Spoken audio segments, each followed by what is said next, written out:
Your sound out, King.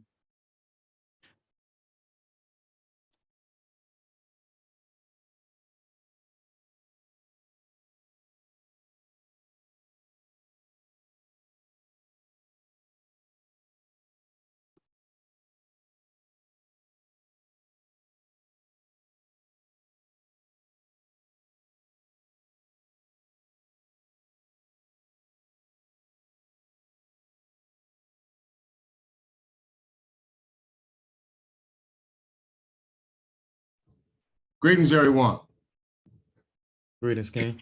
Greetings. Greetings, greetings. Good to see everyone here today. C.A. Murphy, Brother Cordell, Brother Mutaka. Greetings, Countess, Countess Jones. Good to see you. Countess Walker, greetings to see you. Noble Brother Burgers from the House of Burgers, great to see you. This is Al King. I've been away for a minute, handling the business. This is my job, it's my prerogative. I'm glad to have you here all today for this marvelous lecture I have to let you know that you are home because America and England are one and the same. Just to show you that I have not been procrastinating. This is my work for my people. This is my work for my people. All that you see here is live action filed in the district court for the District of New Jersey that all deals with the affairs and the matters concerning our people in regards to our liberty. Liberty, liberty, liberty. So once again, this is a 3-hour lecture, and 2 hours will go to the lecture, and an hour will go to questions and answers. For all those, give me one second, respond to Countess Walker. Oh, that's Walker, she said, okay. So all those who paid their fee, I thank you for your charitable contributions. But, you know, for the sake of charitable gifts being low, I'm just going to give this to the public for free. And for those who did give, once again, I thank you for your donation. For word of notice that as of today, after this lecture, lectures will no longer be free. Classes will no longer be free. Consultation will no longer be free. It costs to live. We all know it costs to live. And living is considered freedom. One second.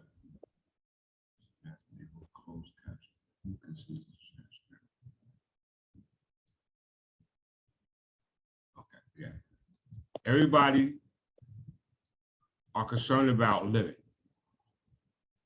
and living in society. Society is what we call the community. The community is called the government. The government is called the country. We all concerned about the freedoms in this country. For men, it's called free men. For women, it's called free women. For children, it's called free children. The main key is freedom. We as a people need freedom. Who will provide us freedom? That's the topic of the day. Because we all know that being descendants of the Creator, that we all have what we call an absolute right. Right by God. When we think of God or try to put God in perspective, it's abstract based off what we're taught through our education. It's considered abstract. So when we try to focus on the abstract in lieu of freedom, we get nowhere. because there's nothing tangible to maintain in society, which we call freedom. This is what we call liberty. So today's lecture is going to be able to put us in the position to ask ourselves, do we really have freedom? Do you really have freedom in your community, in your society, in your present day? Because I, as your king, are here to tell you that you don't. We see it around the world today. You got wars, destructions, disease, drugs, hunger, war, racism, poverty. You have everything and above happening in this present day in every country. So we can all agree that there is no liberty, because the liberty that they were supposed to be having was supposed to be coming from God, because this is the law of the land, God's law. God's law. If we God's people and we subject to God's law, and God's law deals with liberty for all his children, then what's going on in the world today? And I'm specifically talking about here. We know what's going on around the world today, but we're talking about here in our world. This is our world. Yeah, we can cut on the TV and get a view of somebody else's world, but right now this is our world, and our world is not in the condition of other people's world. And we want to make sure that our condition won't be in a state like other people's in their world. And that comes by law. 3 types of law: natural law, written law, and customary law. Natural law, customary law, and written law. That's the order. Natural law, customary law, and written law. That's the order. But before we even discuss that, let's talk about just the language that we talk about. Everybody agrees that we speak English. And speaking English is the language we speak today. Everybody speaks it. All around the world, everybody speaks English. It's the written language. It is the customary language. That is the official language. It is the national language of a country, of a nation, of a society, of a community, of a people. And everybody speaking this national language, but there is no people to fit the description of the custom as tailored by the language, according to what letter we use there. English alphabet. We know the English alphabet, they say, come from Latin. And they say then Latin comes from Greek, and so on and so forth. Well, let's discuss this. Why? Because our main thing is influence. We are influenced by the reports, by the discoveries, by the things that are taught to us based on their research. The gifted treasures are the understanding of the Creator. And he gives a portion to everyone according to their will. So it's your will to interpret what the Creator gives you, whoever you think the Creator is. I know my Creator. My Creator is my ancestors, a common ancestor, a bloodline That's my creator. These are my creator. God said, let us make man in our image. In my world, that's physically. So I have to confine myself to the physical, to perfect the physical reality that we're subject to. And they're governed by laws. The laws that we have today are written in what language? English. They're written in English.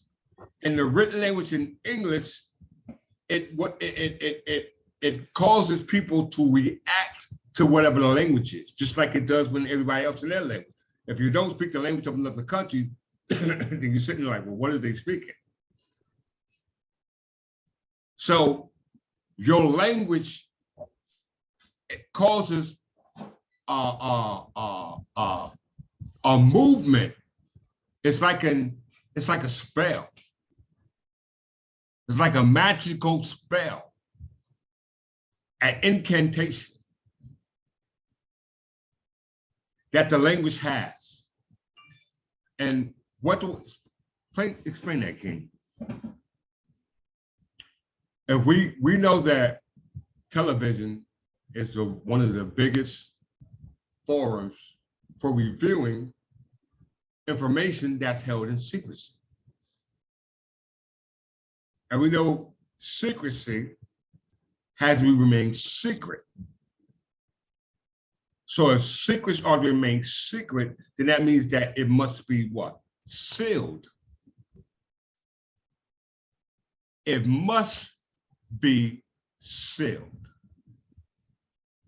So the secrecy of the information in regards to our society has been sealed. This is the term what you call national security. National security. You see it in the movies all the time. Some people walking in all black talking about it's a matter of national security. What do you mean national security? Secure secrets. These are secrets that are of national security that everybody's not supposed to know. It's supposed to be kept a secret. All right, everybody follow me.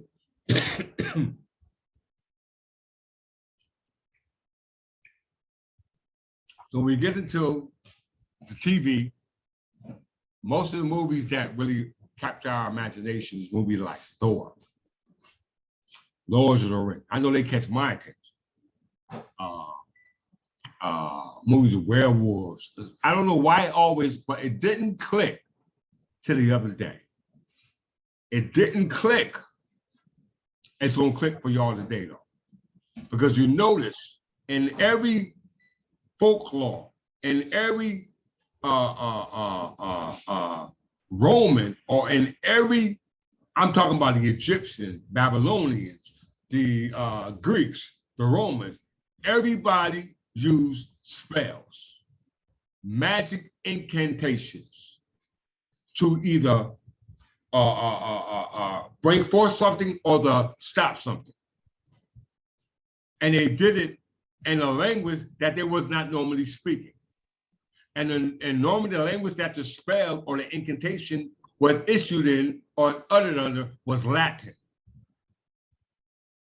The Latin language is called Romanist language. It falls in what we call Roman martyrology. This lecture actually starts at 6 o'clock, so I got till 8 to talk.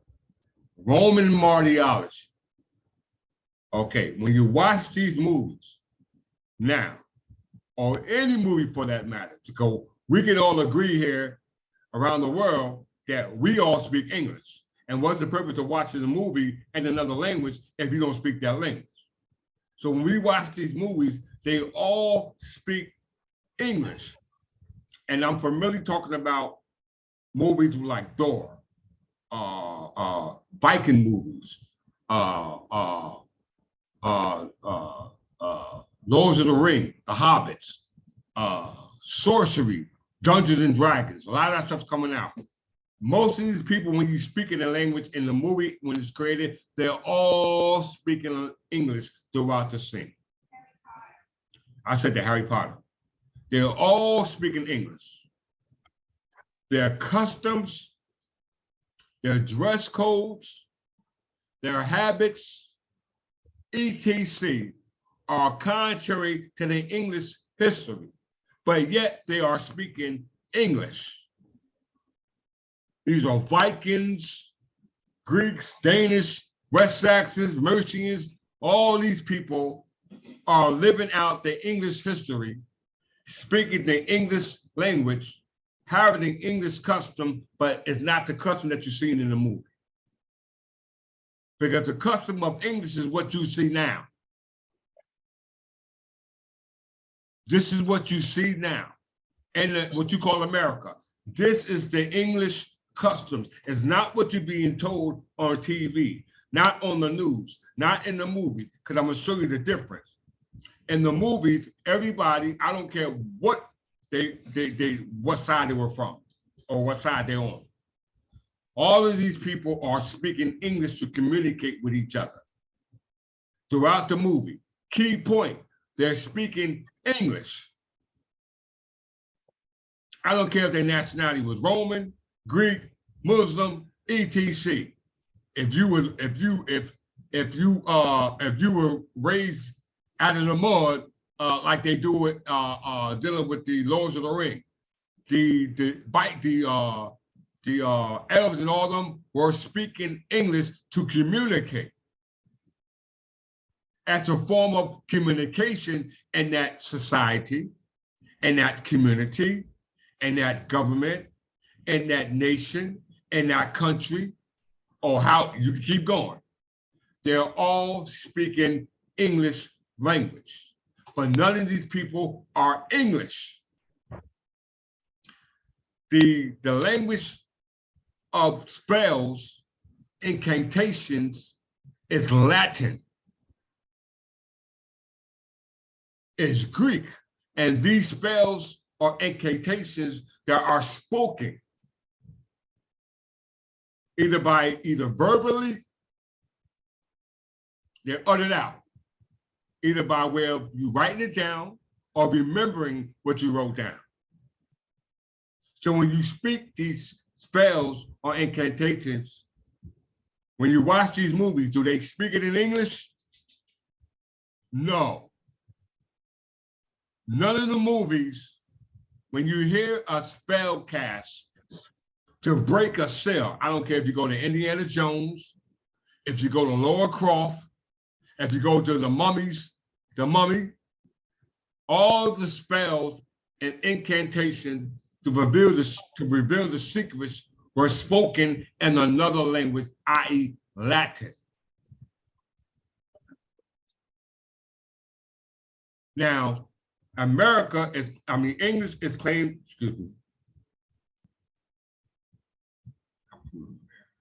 English is said to come from Latin.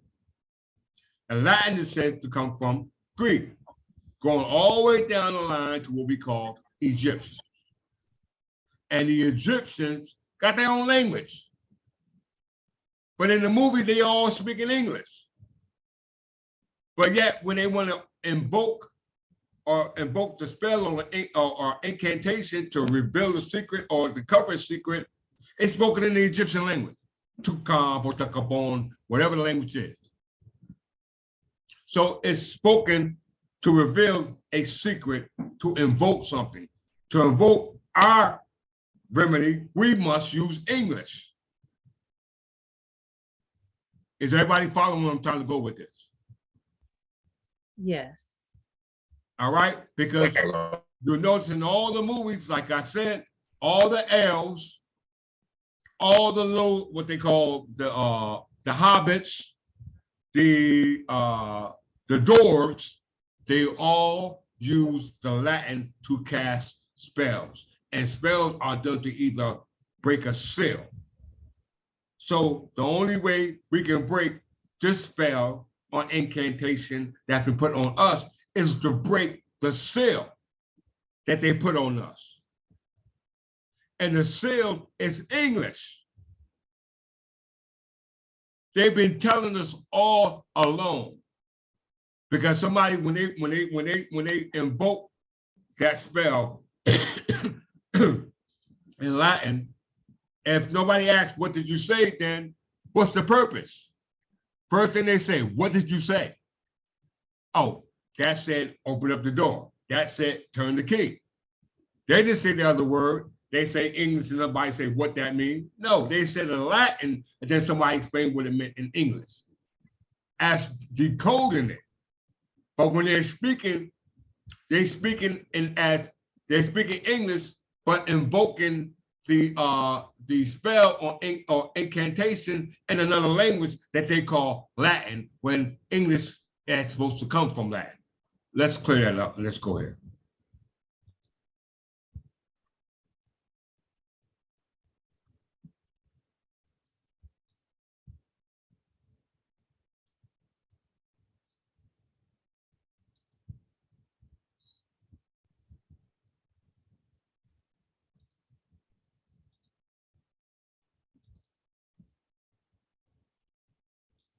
Everybody see that? English alphabet.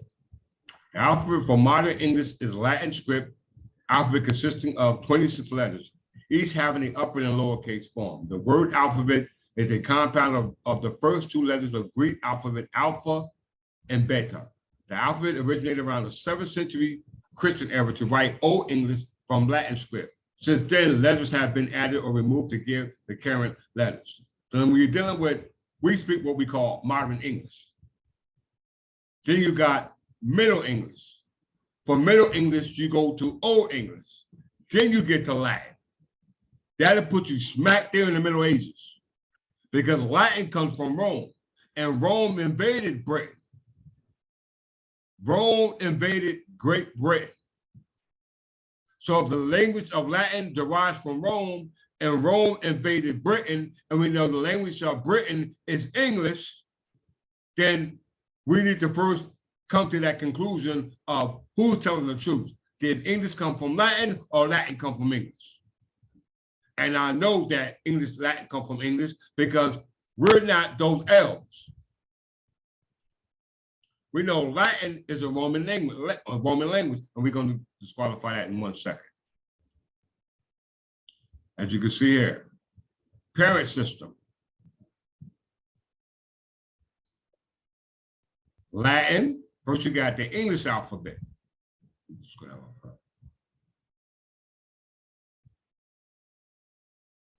The English alphabet. From the English alphabet, they presume that you got the Latin alphabet. And the Latin alphabet is the trick. That is the spell they put on us, because Latin goes back into Rome, right? When the Rome is considered the religious tradition and customs of what we call North America. Then you got the other Greeks that's on that continent as well, which is Greek, Phoenician, Egyptian. You got all these languages that derive, but we don't speak those languages. So that's not our main concern. Our main concern is English, and find out where we went wrong with English, because we speak English today. All these movies we see today are spoken in English. But when the spell is put on us, it's through Latin. Because when they cast the spell is cast in Latin. When they say, what did that spell mean in Latin? The only way it can be explained is to be told into them in what? English. So if we want to break the spell of Latin, we need to know English. Does that make sense to everybody? Follow. Okay. So we can agree that the Egyptians, the Babylonians, the Phoenicians, the Greeks, from that time up to the day, all of them use magic. Magic is known as casting spells, incantation, and the only way you can do that is to either write something down and utter it verbally. You either write it down and utter it, or remember it and utter it. And that within itself will break a seal, whether it's for good or whether it's for bad. We know that abstract story don't apply to us because we don't deal with the abstract. We deal with concrete, and concrete means the law of God. And we know back then in those myth stories, these were considered gods. They were called gods. Odin was a god. Thor was a god. Freya was a god. Canute was a god. Harold Godwinson was a god. All these people held the title what we call lords. My name is Clifford Jefferson. Son means to descend down from. If you say it left and right, you got the word Frere. Frey. Frey means Lord. Then you got Godfrey or Godfrey or Godfrey. G-E-O or G-O-D. Lord God. So it's in my very name. Lord God. I'm not a spook. I'm right here on earth. And the prefix son means to descend down. I come from a common ancestor. Yeah, many people got this name, but where did you get it from? Was it hereditary? Can you trace it back? Can you prove it? The only way you can prove it is by what is proof, legality, and allowance. Proof, legality, and allowance. And that's based off certain requirements. One, it must be certain that the names belong to you. And you can only show that by the consistency, tracing the line back of the name. That's called consistence.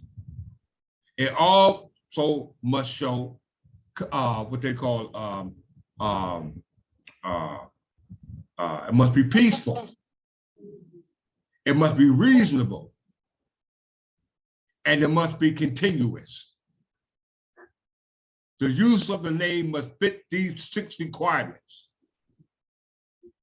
Dred Scott can prove this hereditary right to have this name. We cannot prove this right to have this name, and it's the present administration, i.e. government, because government is supposed to protect your liberty. Liberty is a birthright. We don't have a birthright because the laws that apply to birthright are not here, because you got 2 types of laws that we deal with here on this plane of existence. We ain't dealing with natural law because we're not in the spirit form. The laws of nature, even though they exist here, we're subject to a whole different type of laws called physical laws, laws of men, laws of human beings. Men write laws for human beings because human beings go by human laws.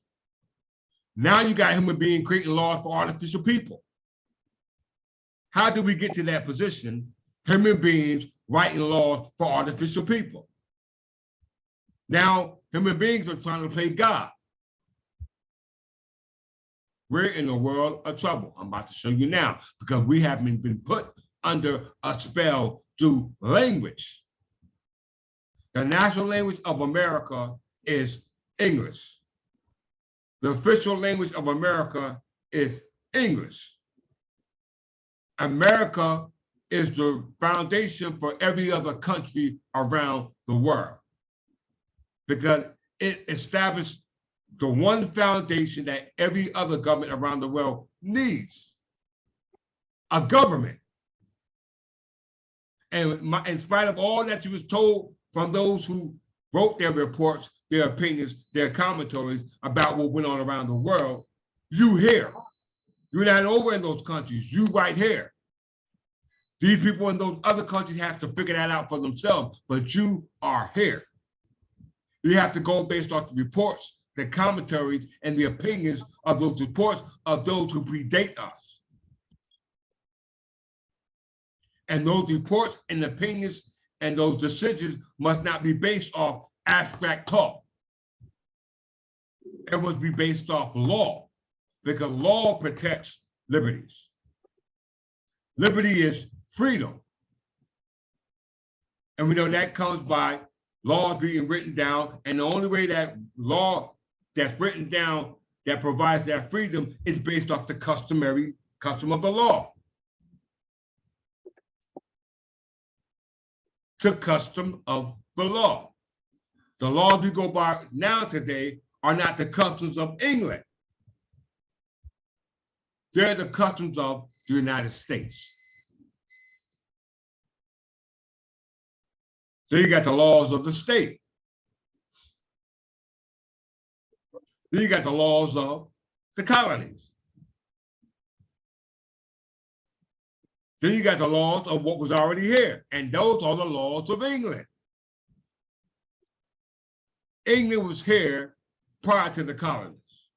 Because we know the colonies was those monarchs, the British crown. I'm about to prove this without a shadow of doubt.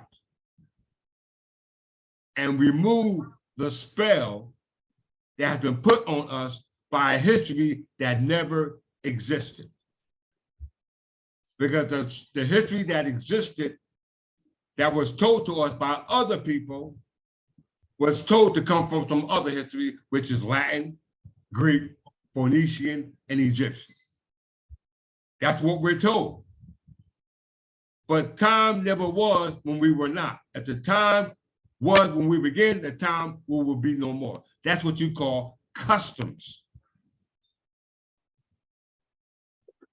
That is called a custom. When the time of a custom can begin, it's not a custom at all.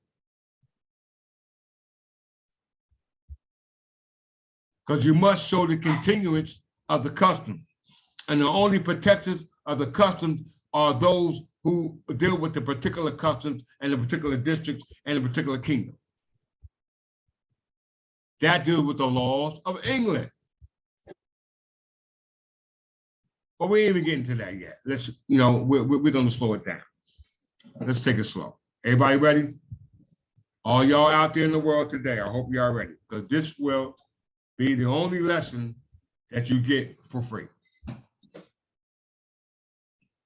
Only one. So as we know, we can't get to the Egyptians, Phoenicians, Greeks, Latins until we get this English thing down pat. This is what we need to find out. So let's find this out.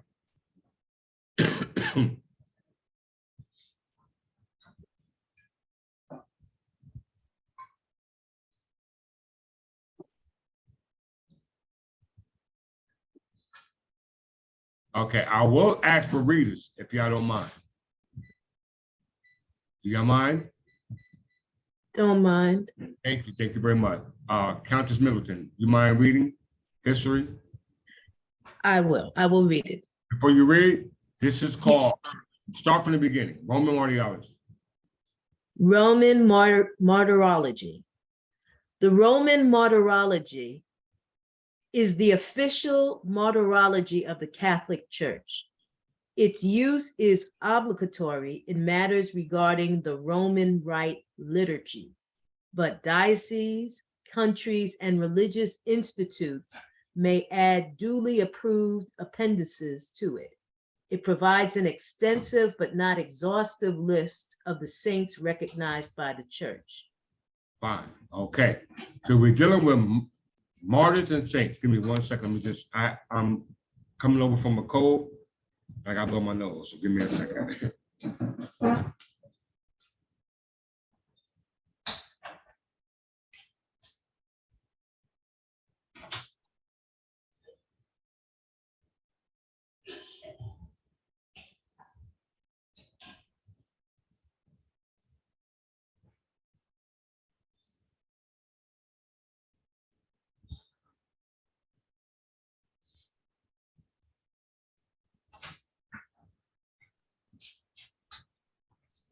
Okay, you can continue. In 1582, Pope Gregory XIII decreed a revision of the Julian calendar, creating a new system now called after him the Gregorian calendar. The Roman Martyrology was published in 1583. A second edition was published in the same year.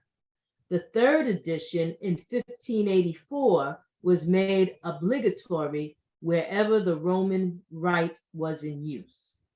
Okay, so everything dealing with Roman Martyrology, dealing with the saints and martyrs, was created by Pope Gregory XIII in 1582. That's created by what we call the Gregorian calendar. This is what we go by now.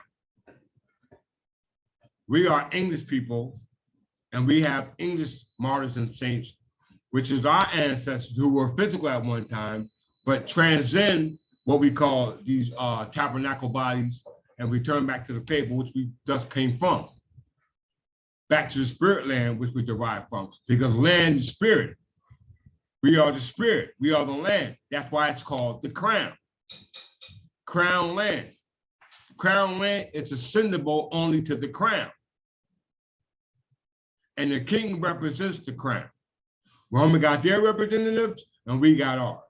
So we know Pope Gregory the 13th goes back to Pope Gregory the 1st, which you'll read in the next paragraph. Going to read that. The main source was the Martyrology of Euchard, completed by the dialogues of Pope Gregory I and the works of some of the fathers, and for the Greek saints by the catalog known as the Menologion of Surley. Its origins can be traced to the Martyrologium Hieronymium, which was originally based on calendars of Roman, African, and Syrian provenance, but to which were gradually added names of many saints from other areas, resulting in a number of duplications, fusions of different saints into one, and other mistakes. Okay, that's fine. That's all we need. So as we can see, from Roman Martyrology that was created from the Church of England, that was created by under what we call Archbishop Canterbury, commissioned Pope Gregory I to have all the Anglo-Saxon tribes converted to Christianity. And this is where you're when Rome invaded Great Britain. And we know Rome, when they invaded Great Britain, this is when all the other customs were amalgamated. Because from the times of our ancestors, what we call time immemorial, we know this goes back to Alfred the Great. We know Alfred the Great means wise elf. And as I said, when you do a movie with folklore, you see the elf speaking English, but casting spells in Latin. So we know that Alfred the Great was the first, or considered one of the first Anglo-Saxon kings, which we call Berber kings. He was married to a sister, a queen called Elsewhere. And we know that his descendants was King Edgar the Peaceful and Edward the Confessor, on down to Godfrey the John, which stopped with what we call, what was his name? Godfrey, Duke of Britain, because of the break in the agnatic succession pertaining to that name, Godfrey.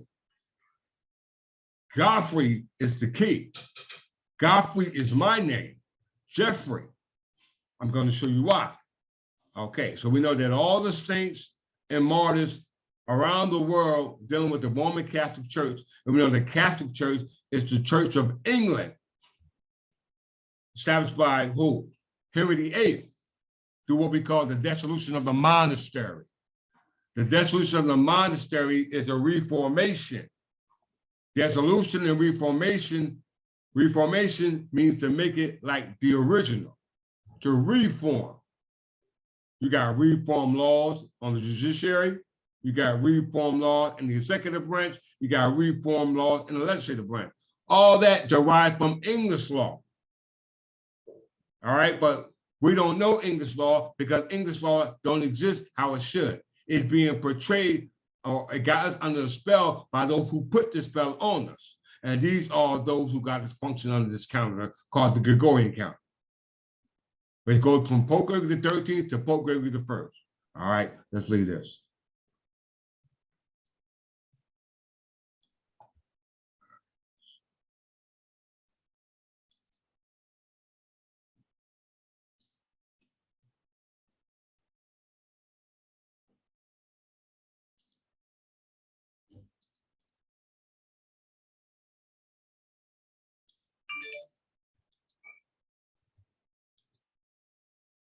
Go ahead and read this for me, Countess.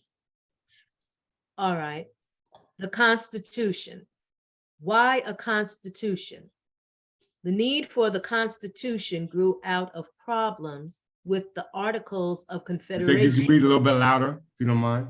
Sure. The need for the Constitution grew out of problems with the Articles of Confederation, which established a firm league of friendship between the states and vested most power in a Congress of the Confederation. Give me 1 second, let me fix my screen.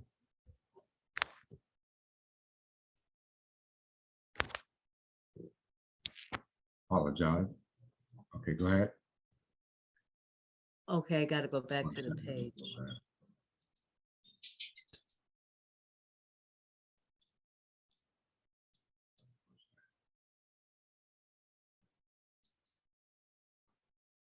What did I hit?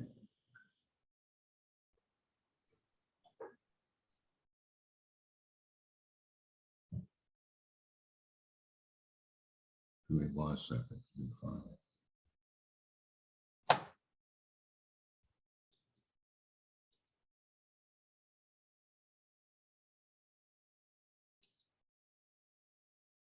Okay, sorry about that. Here we go. Okay. Invested most power in a Congress of the Confederation. This power was, however, extremely limited. The central government conducted diplomacy and made war, set weights and measures, and was the final arbiter of disputes between the states.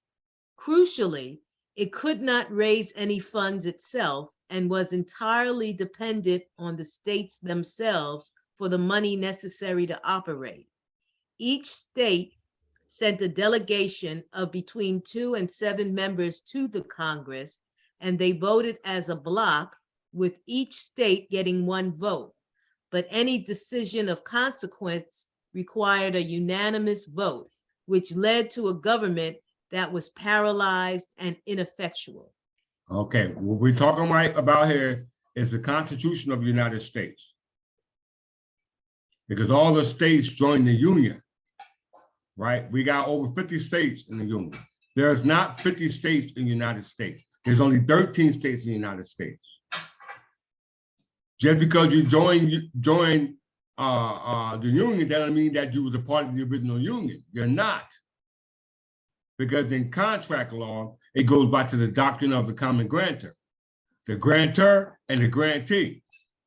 If you're in somebody, the government is ran by its executive officer. The executive officer in this government is the president. But the president and his executive officer they're limited. They're not sovereign. Sovereign is immune from everything, but they're not sovereign. They're limited to the Constitution, and the Constitution simply means what constitutes their authority. And we know that's the Constitution. But when the Constitution was created, it was created by the Confederation. A confederation was based off what we call the League of Nations, or the League of Friendship. It was called Perpetual Union between the 13 colonies, which were members of the 13 colonies.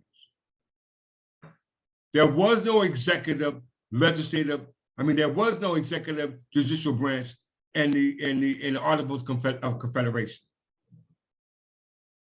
There was no executive judicial branch in the Articles of Confederation, nor in the Continental Congress, first or second. That didn't come until 1788. And it's going to show you, because the Constitution we have here under 1787 is where you got your separation of powers. Continue to read. Okay, a movement to reform the Articles. A little louder. Okay, a movement to reform the Articles began, and invitations to attend a convention in Philadelphia to discuss changes to the Articles were sent to the state legislatures in 1787. In May of that year, delegates from 12 of the 13 states, Rhode Island sent no representatives, convened in Philadelphia to begin the work of redesigning government. The delegates to the Constitutional Convention quickly began work on drafting a new constitution for the United States. Okay, so at that time, the United States is only 13 states. It's only 13 states. This is on the White House front page.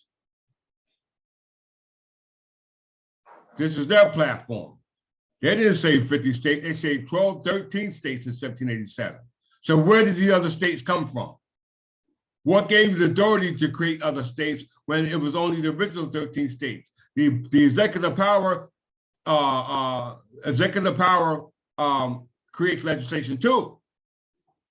The judicial branch create legislation as well, outside of what the legislation really said, because back in 1774, there was only one legislative branch, was no executive branch, and was no judicial branch. This is all new. So in order for us to correct this problem, we have to go back to the original foundation of the Constitutional Convention of 1787, and that's to go back to the Articles of Confederation. Let's read a little bit more.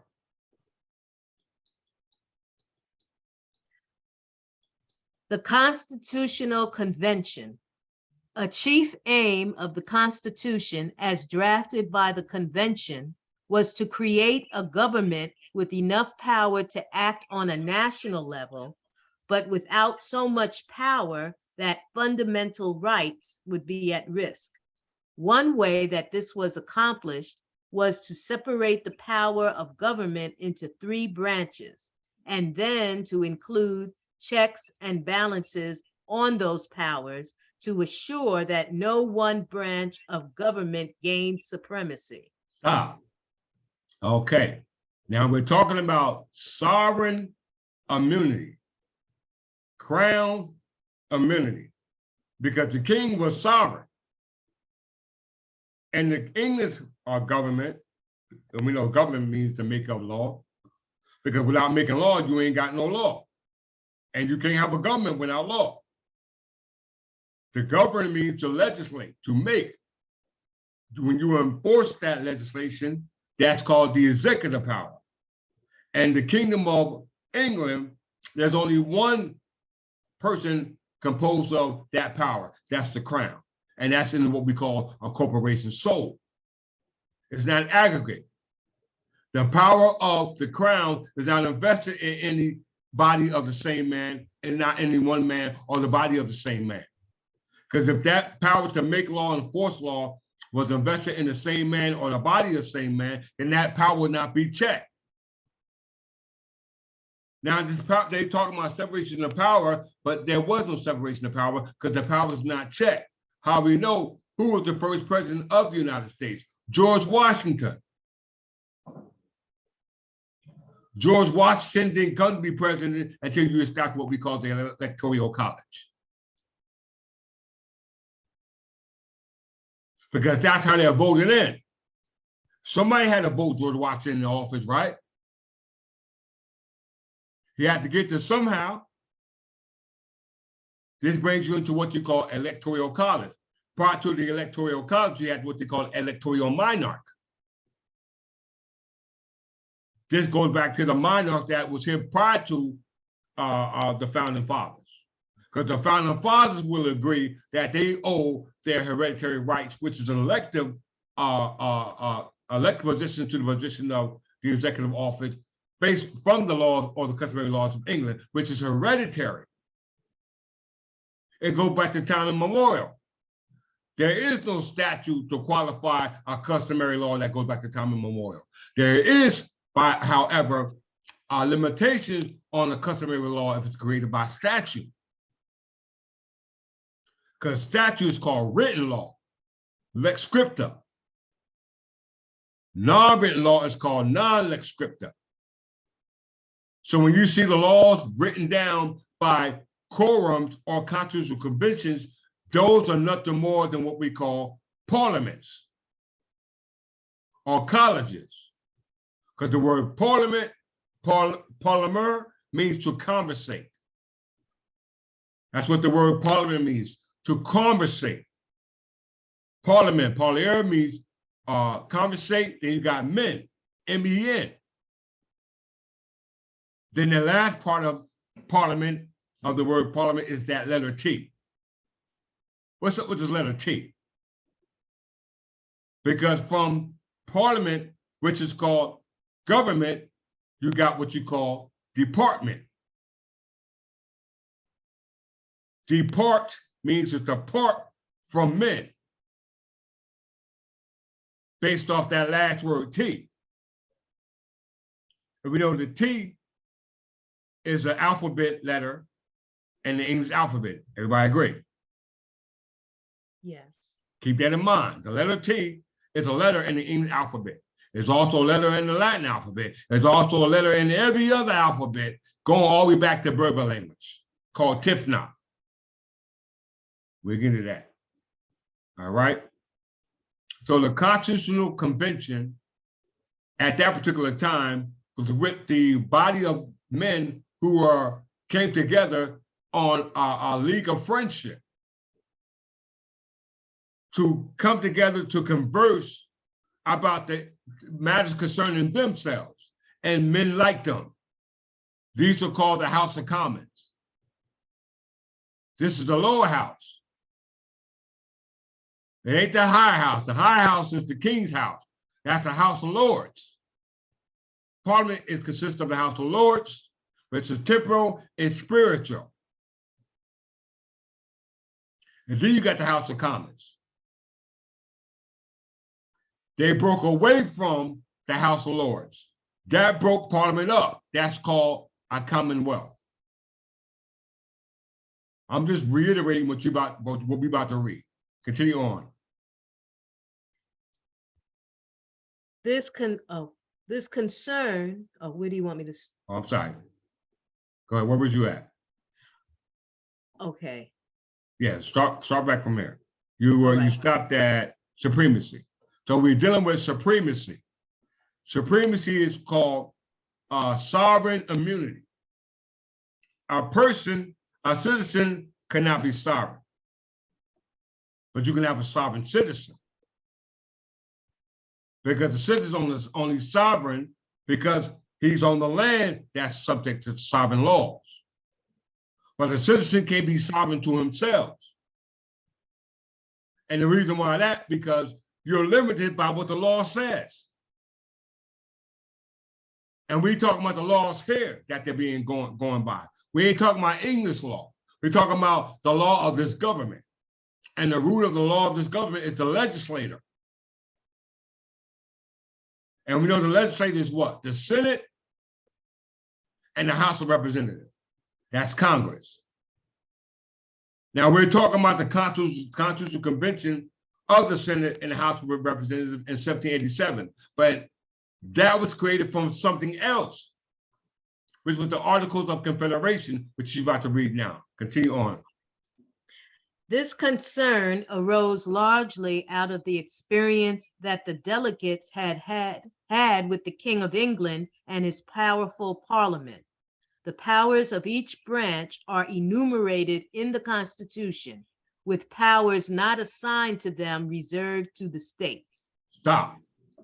So the reason why the Constitutional Convention of 1787 came about was a result of their disagreement with the King's Parliament of England. It didn't say Scottish. It didn't say the Scottish Parliament. It didn't say the Ireland Parliament. It said England Parliament. But you're not sitting on, you don't have English kings. The last monarch you had here was King George. He was a British monarch. He had Queen Anne, a British monarch.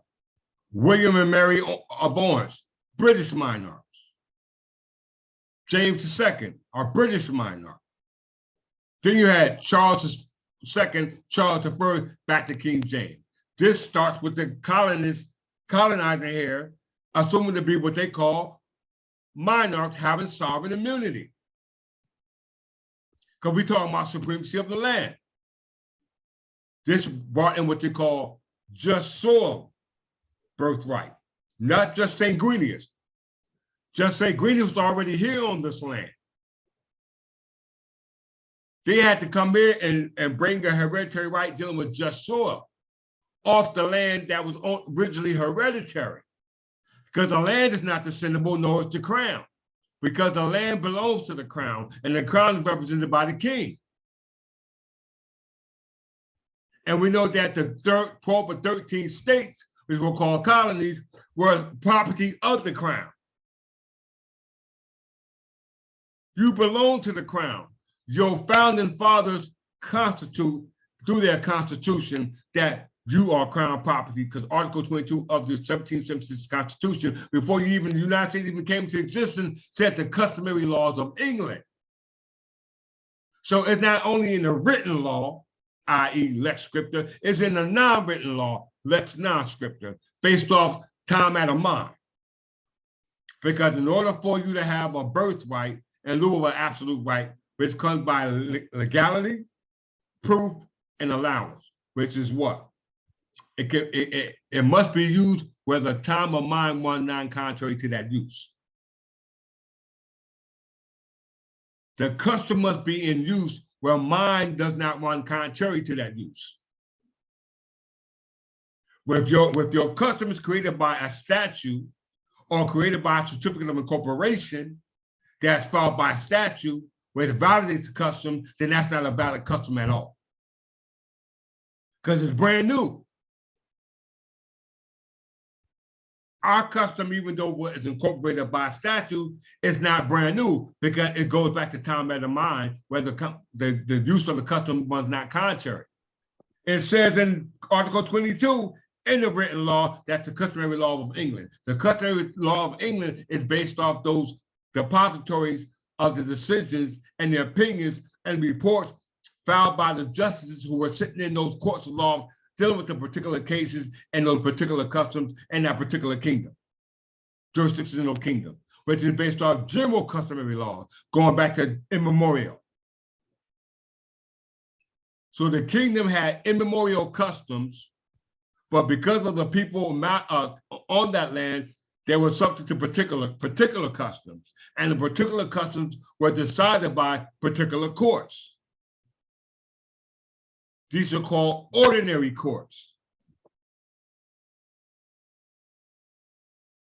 Ordinary courts are the king's courts, king's bench, courts of chancery, courts of orphans, and the courts of common pleas, and every other court that was affiliated with the king. Well, we know that the court system here in North America was not created till your presidency in the United States. That came under George Washington. We know before that, the judicial system here was by the Supreme Court Justice, which was Richard Stockton. He was the first Supreme Court Justice of New Jersey. Richard Stockton, under the Continental Congress. We're talking about that right now. Articles of Confederation. Read the next part.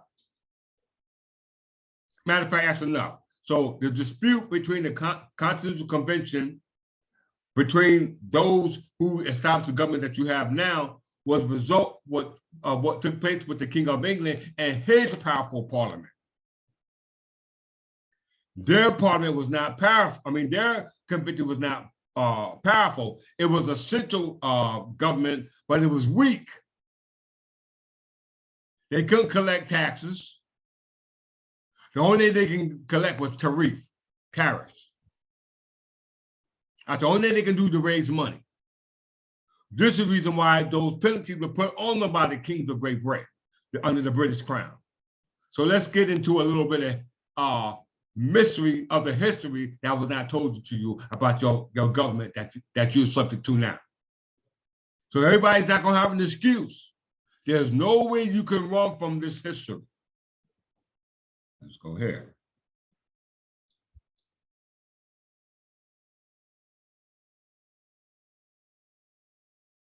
Read the first paragraph, Countess Middleton. The Constitutional Convention took place in Philadelphia from May 25th to September 17th, 1787. Although the convention was intended to revise the League of States and the first system of government under the Articles of Confederation, the intention from the outset of many of its proponents, chief among them James Madison of Virginia and Alexander Hamilton of New York, was to create a new frame of government rather than fix the existing one. The delegates elected George Washington of Virginia, former commanding general of the Continental Army in the late American Revolutionary War, 1775 to 1783, and proponent of a stronger national government, to become president of the convention. The result of the convention was the creation of the Constitution of the United States, placing the convention among the most significant events in American history. Stop. Okay. So it said the framers of the government created a constitution in this constitutional convention rather than fix the old one. So how could they say John Hanson was the first president when you never had a government? But they say John Hanson was the first president. No, he was not. You never had a president to sit in the government because there was no government yet. The government you had prior to the Articles of Confederation wasn't even right. You didn't have any checks and balances. Was no judicial branch. Was no executive branch. It was just based off a single vote in each house of the 13 colonies of the 13 states. That's all you had. All right, let's go to history real quick. Read this right here. Several broad outlines were proposed and debated, most notably Madison's Virginia Plan and William Patterson's New Jersey Plan. The Virginia Plan was selected as the basis for the new government, and the delegates quickly reached consensus on a general blueprint of a federal government with 3 branches: legislative. Stop. So it's in a blueprint. Now I know we read in Wikipedia, you know what I'm saying, because it's baby food. You have to give it to you so you can understand it. But it said it was a general blueprint, meaning that it never came into existence yet. As I said, there was no executive, there was no judicial branch, because the first appointee to the judiciary was by George Washington. He ain't even in office yet. William Patterson was appointed by George Washington. William Patterson was the 3rd governor of New Jersey. And the one before him was William Livingston. The governor before that was who? Benjamin Franklin. The last royal governor of the crown under Queen Anne, under what we call the Provincial Council, which Richard Stockton was a part of. Let's get, all right, so as we can see, the Constitutional Convention was established from the Articles of Confederation, which was rooted in the Virginia Plan and the New Jersey Plan. The Virginia Plan was based off John Madison. That's the southern country, the southern. And you had the New Jersey Plan, which was established by William Patterson. Now, William Patterson was the 2nd governor of New Jersey. Virginia Plan, James Madison was the appointed judge for John Adams, the 2nd president of the United States. Now, I remember Marbury versus Madison was a case between James Madison and Alexander Hamilton, who was the Attorney General, Secretary of State for Thomas Jefferson. All these are the founding fathers, and being the founding fathers, they were at odds with each other, based off establishing the government, contrary to what was already here. Because they didn't try to fix it; they created a whole new one. How you gonna fix something that was never here? That don't make sense. So we already know whatever plans you had, whatever blueprints you had, they were fraudulent from the door. Can everybody agree? Agreed. We disqualified the Constitutional Convention of 1787 because that was done by the assistance of the executive branch and the judicial branch under the auspices of what we call your president. Who was your first president? George Washington. Let's start the paper trail. If George Washington was your first president, right? And he was the first president of the United States of America, that did not come into being until you got the Virginia plan and Jersey plan from James Madison and William Patterson, called the Connecticut, Connecticut Compromise. Without that, you will have no United States. But the key point is Virginia, Virginia was the first colony colonized by the king, King James. We know New Jersey was part of the territory of the king by way of the charges given by Charles II to Duke of York, which are all surrendered back to the crown because we got New Jersey by statutes 46:3-1 and 46:3-2. That's telling you all the land that was held prior to July 4, 1776, and after July 1776 are retained to the crown. That's a statutory written law in 2023. Validating the customary laws that was on that land because the land was based off the laws of the king. And William Patterson, Thomas Jefferson, as well as Richard Stockton is going to tell you. Because James Madison don't really count. The one who came up with the, Sherman for the Connecticut plan don't count. William Patterson is the only one we really must consider. Why? Because William Patterson was the second governor of New Jersey. They declared their independence on July 2nd, 1776 from Great Britain. And New Jersey's Constitution was written in 1776, July 2nd. And Will Patterson created the New Jersey plan contrary to the laws that was already here based off his authority. He succeeded William Livingston. Let's go here.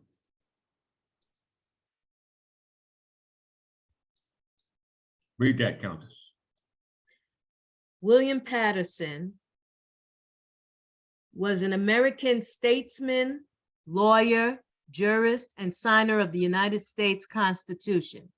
He was an Associate Justice of the United States Supreme Court, the second governor of New Jersey, and the founding father of the United States. Stop. Okay, so William Patterson, the second governor of New Jersey, was also an Associate Justice of the United States Supreme Court and the founding father of the United States.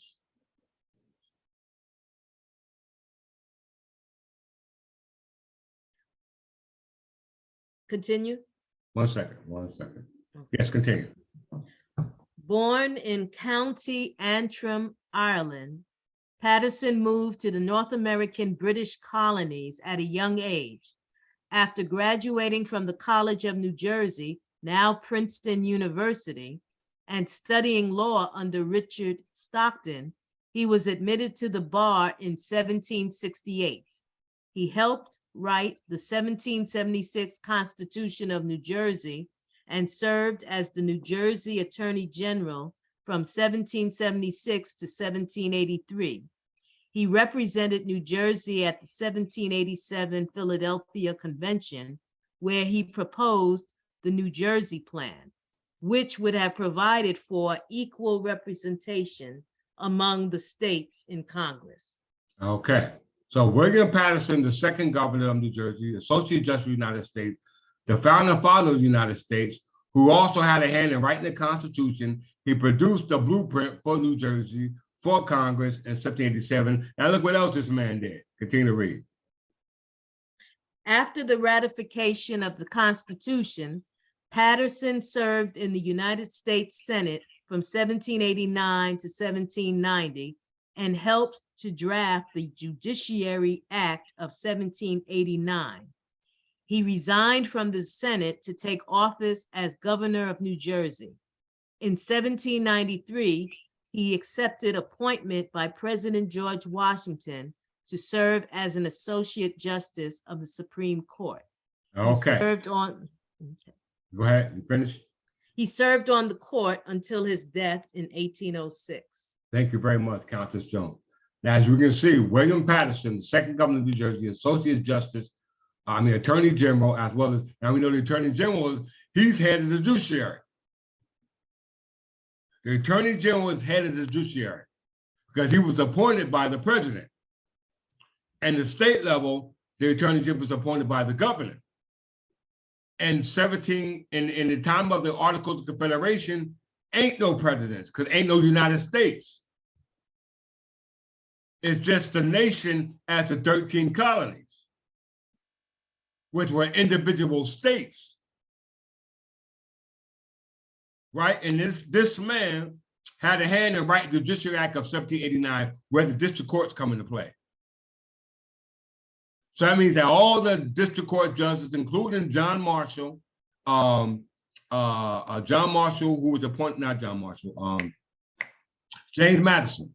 James Madison was appointed by John Adams. He had 56 district court appointees commissioned, and none of them got accepted by the Secretary of State, Alexander Hamilton, who was Secretary of State for Thomas Jefferson. He did not allow any of them because he said they didn't have a proper letter pad. It's what Thomas Jefferson said. So William Patterson studied law under Richard Stockton. All right. He was appointed by the President of the United States, George Washington. Now let's see who this Richard Stockton is right quick before we move on. As we can see, Richard Stockton, going back to Richard Stockton of the Continental Congress. Everybody see that? Read the first paragraph.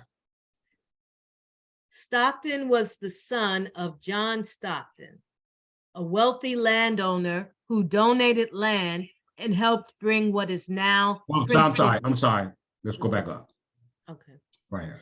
Richard Stockton was an American founding father, lawyer, jurist, legislator, and a signer of the Declaration of Independence.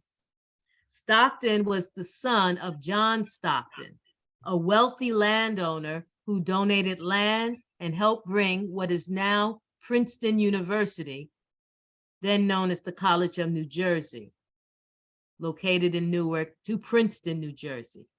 He was born at the Stockton family home, now known as Morven, in the Stony Brook neighborhood of Princeton.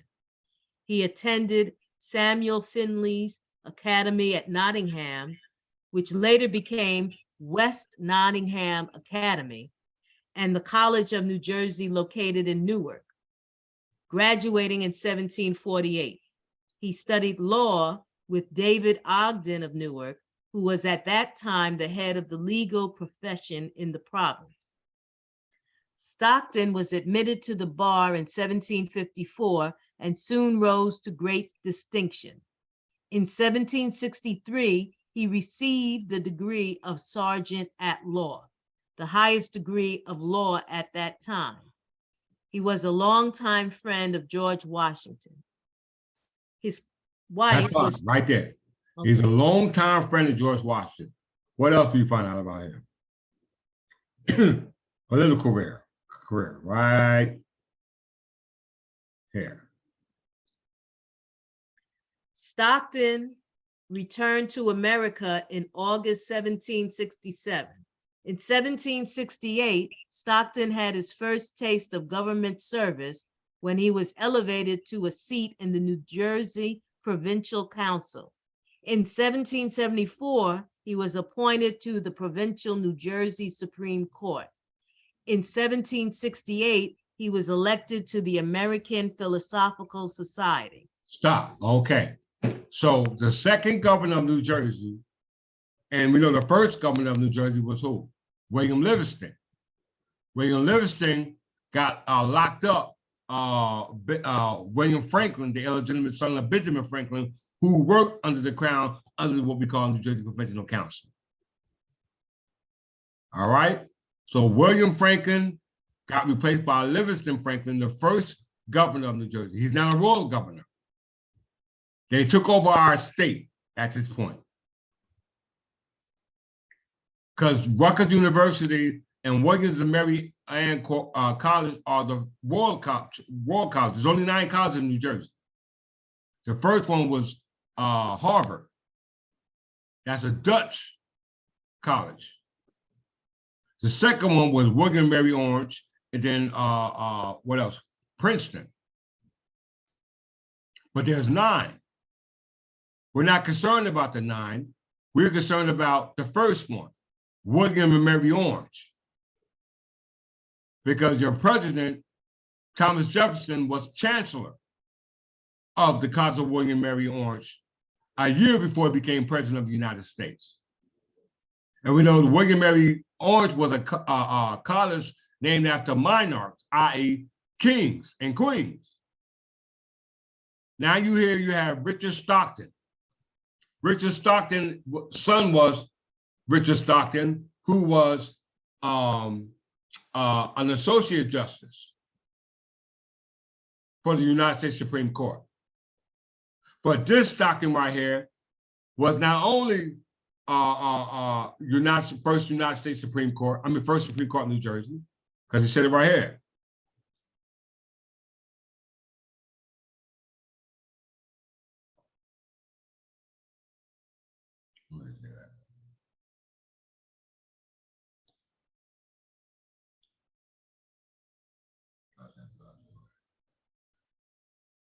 Right. Stockton returned to America August 1767. And in 1768, Stockton had the first taste of government service when he was elected to the seat and the provincial council. In 1774, he was appointed to the provincial New Jersey Supreme Court. He was the first Supreme Court judge in New Jersey, y'all. The first one. Prior to in his time, New Jersey Supreme Court was called the King's Bench. It was the King's Bench, the Supreme Court. It was called the Court of Errors and Appeals of Last Resort. New Jersey Supreme Court of New Jersey is the King's Bench.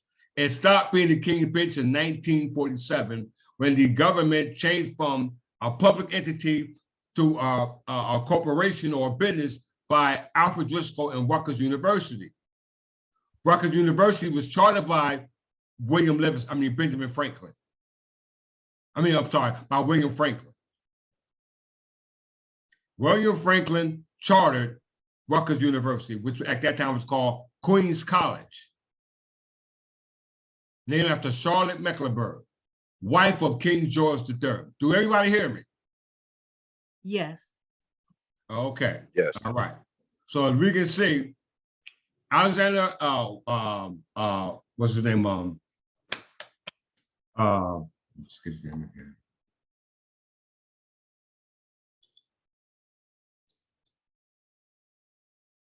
So we can see here, William Patterson, the second governor of New Jersey, was taught by Richard Stockton, right here. Taught by Richard Stockton. Richard Stockton was the first Supreme Court judge of New Jersey, right? First Supreme Court judge of New Jersey. And it said that he was a longtime friend of George Washington. Now, William Patterson signed the Judiciary Act. William Patterson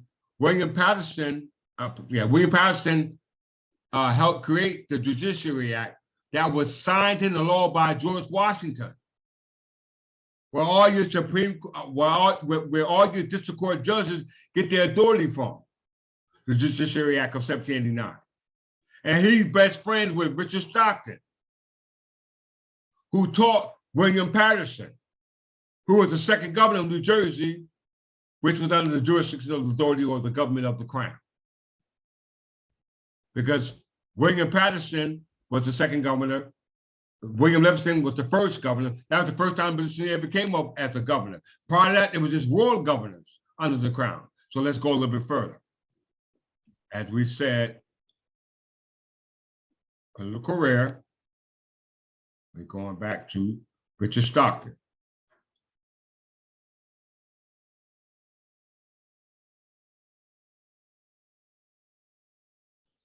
Right, start from here. Okay. A little louder. Stockton, oh, where are we at? The next paragraph, you read the first one already. Hold on, for Okay. all you viewers, the Jersey Provincial Council. Oh, okay, I see it. The New No, Jersey. don't read it. I'm just showing them this. I'm Okay. just, because this is where Richard Stockton was elected to, the Provincial Council. And the authority was what? The Crown. Where was his alternative seat of government? Perth Amboy or Burlington? The original seat was Perth Amboy. Where we at now? All right. So Richard Stockton was a member of the Provincial Council under the authority of the Crown, going back to Queen Anne.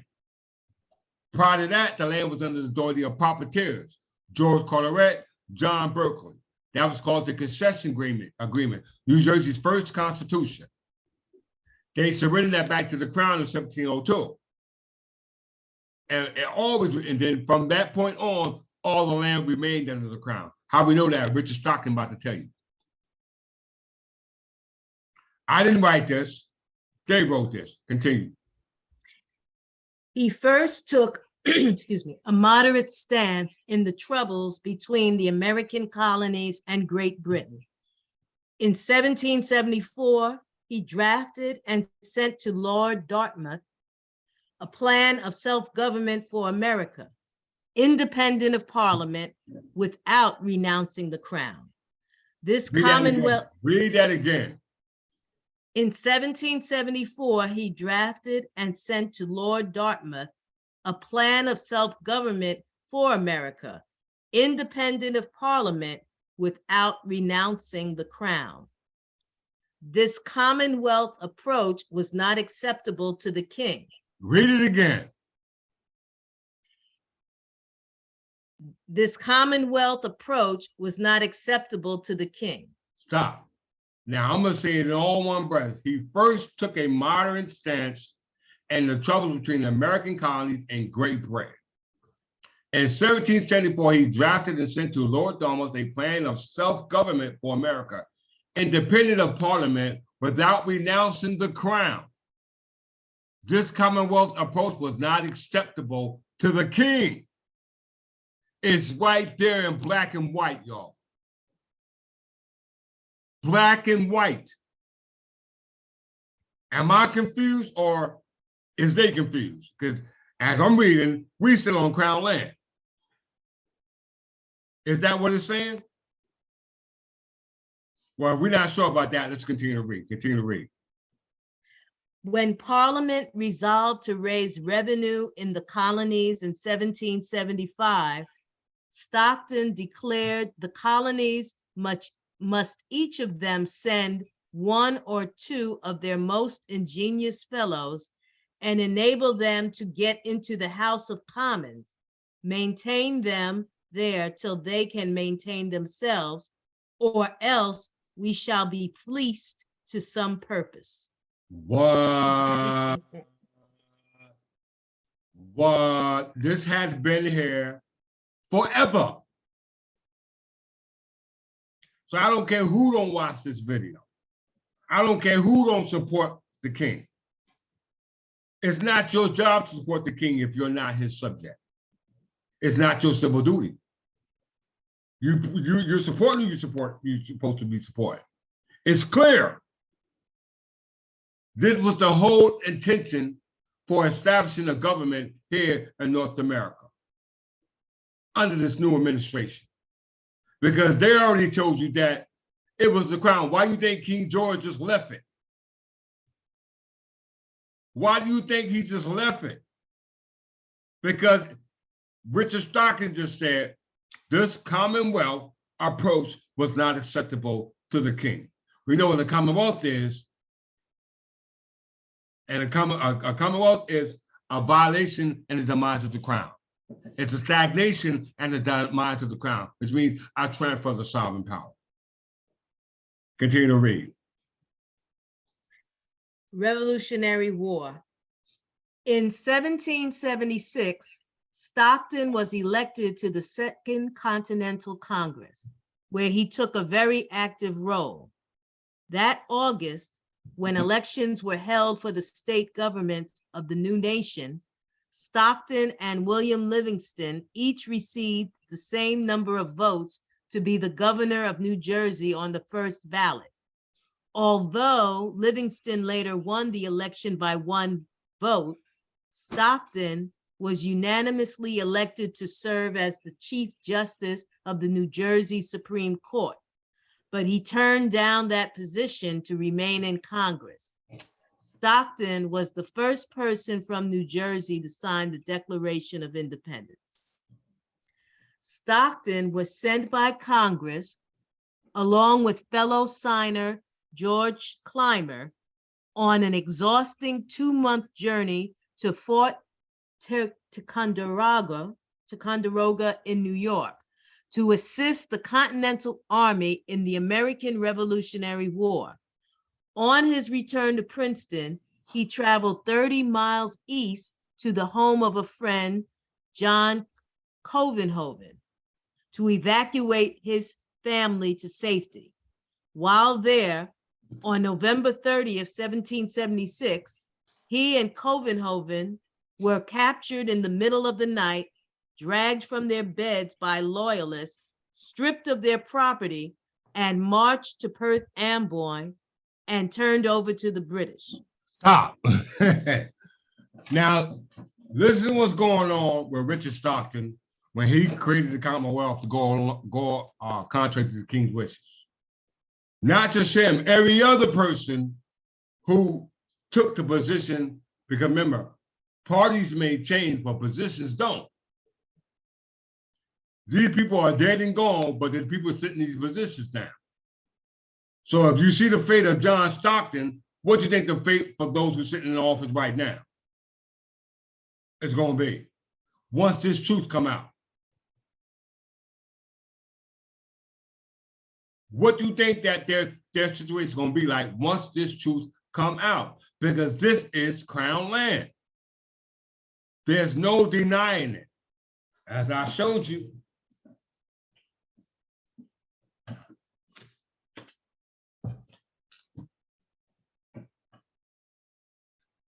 these are live dockets in the district court.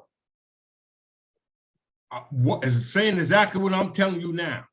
Live. Look how thick this is. Each one you see clipped is a different docket. Live.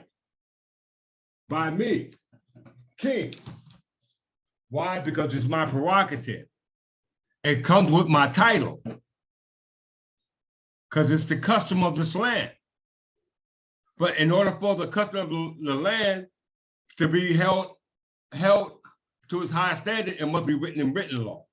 And the written law must be qualified by those who deposit the written law as the evidence of their legal custom. Because customary law is a legal custom. When we go into these courts, they don't know this custom we're talking about. Out of mind, out of sight. The government is fraud. You can't check any state government because any state government other than the original 13 colonies are fraud from the door. If you're in any other state of the original, other than the original 13 colonies, then that's a slave camp. It's a slave camp. That's what it is. You're not a part of the original 13 colonies. The original 13 colonies are not the 13 colonies. That was a charter that was surrendered back to the crown. We know that because we just read it. Richard Stockton created this government for the purpose of the crown. This goes into the understanding of government. In order for you to understand that, you must understand the purpose of government. Government means to govern the governed. The ruler, the slave. The master, the servant. No one is sovereign. No one has an absolute right as required by God other than the Church of England. No one The only absolute right that you have is your civil duty to society. And society is your government. And the government is based off its lawmakers. And the lawmakers of your government is the House of Commons, the lowest house. The House of Commons were the ones who created this administration of Virginia called the House of Burgess. The House of Burgess, now I'm talking about the name Burgess, but the House of Burgess was those rebel knights or those baron knights who went away from their responsibilities of protecting the crown, the land, the estate. You failed to do so. Trustees. The trustees are the ones who are administering your government. It's called an administration. It's not a political entity now. A political entity is a state, nation. Your government is a business under the Administrative Procedure Act. I don't care where you at. You can look at it through Pat McGreevy in New Jersey or Pat McCanning on the federal level. Every state in the United States have accepted the Administrative Procedure Act, which is an alternative government, contrary to the one that's supposed to be here. Because we went through the creators of the government, and that goes back to either William Livingston, who was the first governor of New Jersey, or George Washington, which was the first president of the United States. Now let's deal with George Washington. We already know about William Patterson. We know about William Livingston. And we know William Livingston and William Patterson were the first two governors of New Jersey. We know Richard Stockton, who William Patterson studied under, was the first Chief Justice of New Jersey of the Supreme Court. And we know his intention was not to go against the crown. It said it right here. But he did. Anyhow, why? Because he joined the Continental Congress. The Continental Congress, the Second Continental Congress, is a result of what we call the Articles of Confederation. So guess what? Let's go there next.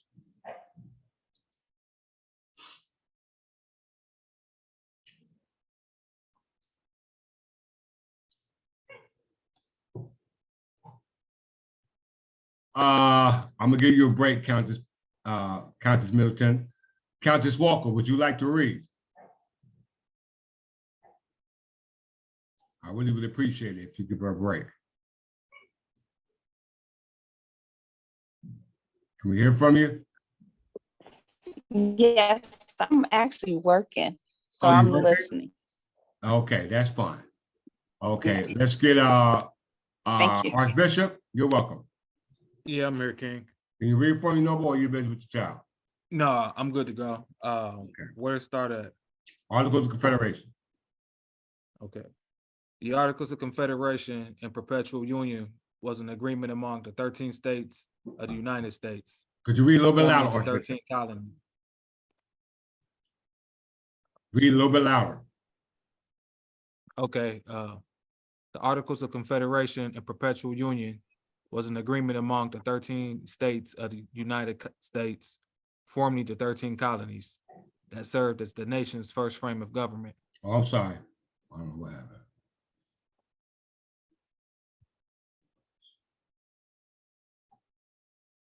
All right, go ahead. It was approved after much debate between July 1776 and November 1777 by the Second Continental Congress on November 15, 1777, and sent to the states for ratification. The Articles of Confederation came into force on March 1st, 1781, after ratification by all the states. A guiding principle of the Articles was to establish and preserve the independence and sovereignty of the states. The weak central government established by the Articles received only those powers which the former colonies had recognized as belonging to King and Parliament. Read that again. Read that last sentence.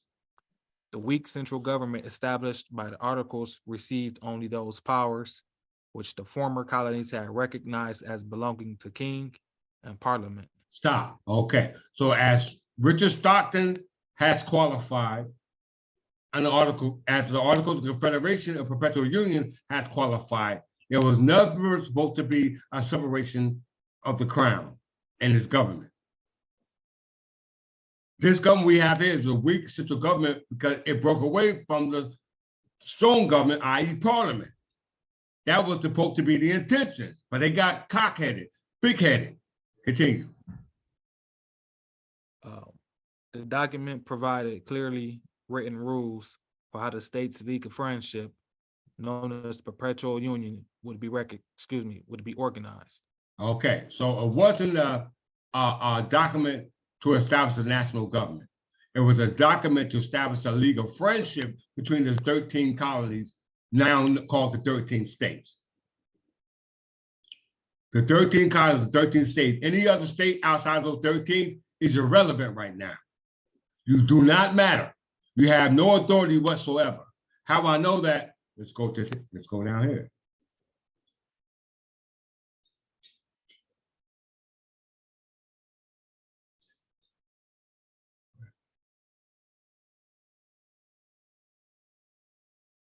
Just read right here. As the Confederate Congress.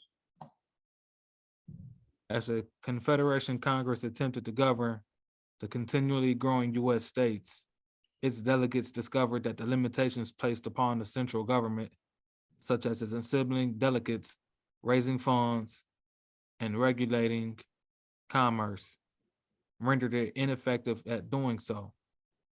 As the government's weaknesses became apparent, especially after Shays' Rebellion, some prominent political thinkers in the fledgling union began asking for changes to the Articles.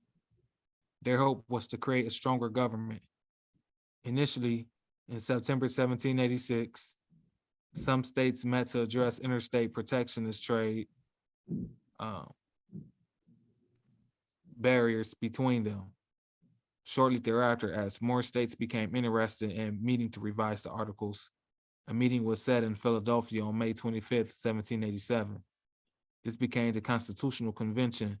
Delegates quickly agreed that the defects of the frame of government could not be remedied by altering the Articles, and so went beyond their mandate by replacing it with a new constitution.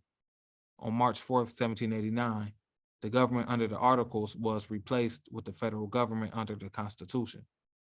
The new Constitution provided for a much stronger federal government by establishing a chief executive, the president, courts, and taxing powers.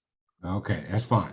So as we can see, as I said, the government or the central government was limited. And the thing they mentioned here was Shays' Rebellion. Shays' Rebellion was a rebellion in regards to what was going on as a result of them not being able to pay their taxes because of the Stamp Act and all the other acts that were put upon them by the British Crown. So Shays' Rebellion was something that was done to shut down the courts for them bringing action against them not being able to pay, by them not paying their debts that was owed to the crown. That's what they call Shays' Rebellion. So as we can see, dealing with the Constitutional Convention and the Articles of Confederation was nothing more than an agreement between the League of Nations, or which were the colonies of the states, trying to come together to form another government outside the government that already existed, which was the government of the crown.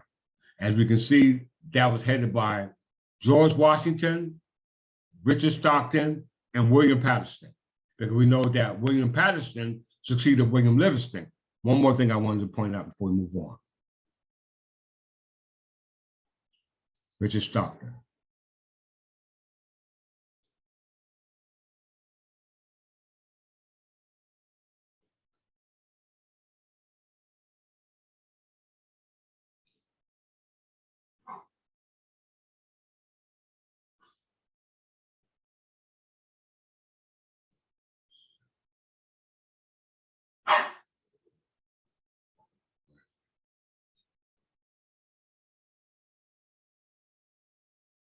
Okay, right here.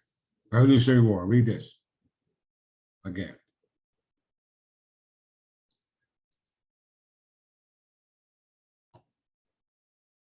All right, Bishop. Yeah, I'm here. Okay, you can start from here in 1776. In 1776, Stockton was elected to the Second Continental Congress, where he took a very active role. You need to read a little louder, Archbishop. Hold on 1 second.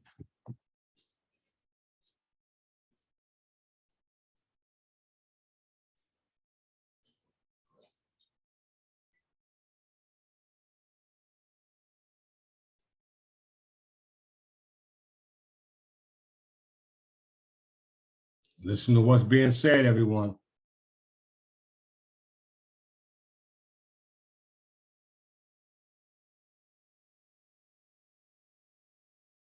Brother Murphy, take over until Archbishop get back. In 1776, Stockton was elected the Second Continental Congress, where he took a very active role. That August, when elections were held for the state government of the new nation. Stop. It said a new nation, y'all. If he's saying nation, are you saying New Jersey is a nation or the 13 colonies or the 13 states is a nation? Because you're not just wasn't the governor of New Jersey, you was the chief Supreme Court Justice of New Jersey. And you talking about the laws, you talking about a government for the nation. That's what, is this what he's talking about? Correct.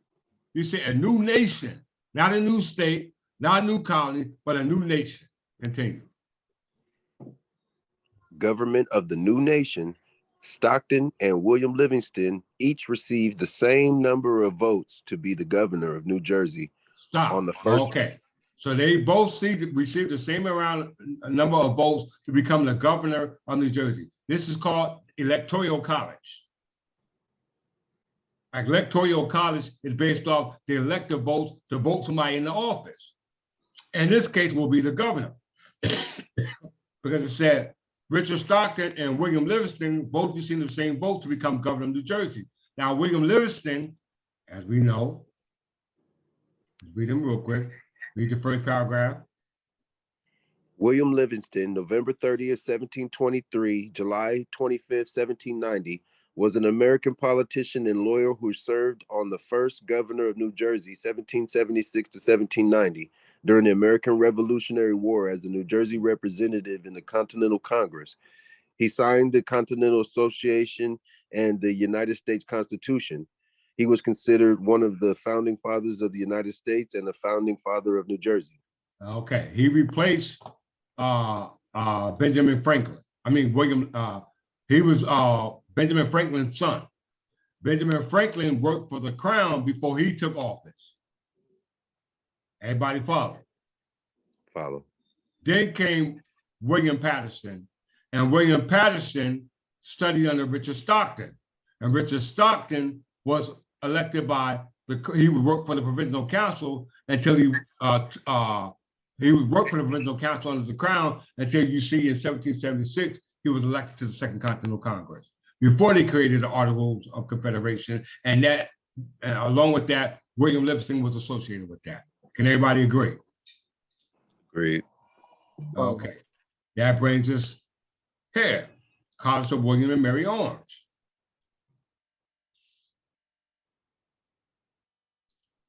Not there, it brings us there. George Washington. Hold on. Look, my computer's dragging along. Oh, here we go. Can everybody see that? Yes. Okay, go ahead and read. First of all, look in the box. Everybody see that? George Washington. First President of the United States, April 30th, 1789 to March 4th, 1797. He was succeeded by John Adams, who appointed John Marshall and all the other administrators to our district court judges. He was the 7th senior officer of the United States Army, so this is his military career. Commander-in-Chief of the Continental Army, but then he said he was the 14th Chancellor of the College of William and Mary. Everybody see that? Mm-hmm. Mm-hmm. The date was what? April 30th, 1788. Everybody see that? Follow. A year later, he became the president of the United States, April 30th, 1789. So that's a year later.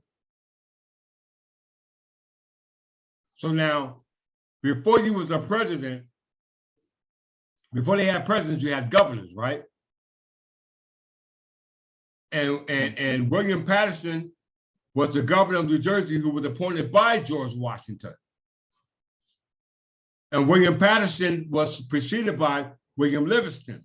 William Livingston was preceded by, William Livingston was preceded by Livingston Franklin, and Livingston Franklin was the last,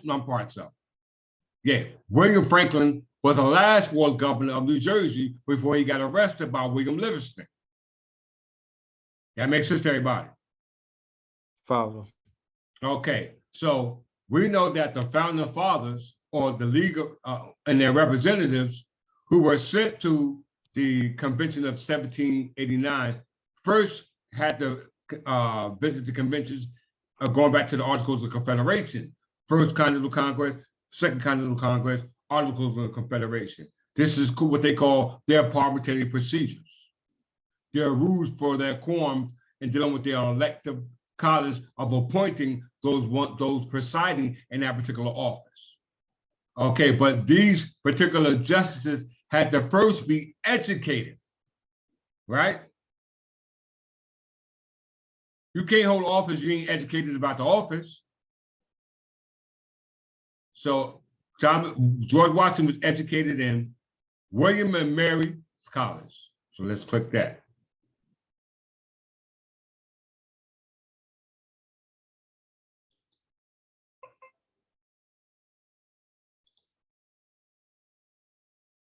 Go ahead and read that. Listen.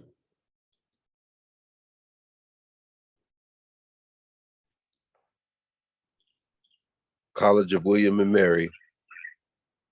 Officially, College of William and Mary in Virginia, abbreviated as W&M, is a public research university in Williamsburg, Virginia, founded in 1693 by the Royal Charter issued by King William III and Queen Mary II. It is the oldest institution of higher education in the United States and ninth oldest in the English-speaking world. Stop. Okay. The first one is Harvard, which is new college, and then the second one is William and Mary College. And William and Mary College educated most of our presidents, as you can see: Thomas Jefferson, James Monroe, John Tyler, as well as some other constituent members. But the key point about their education is where the school comes from. Okay, so let's go back to the origin or the history of William Mary Orange. Let's read that.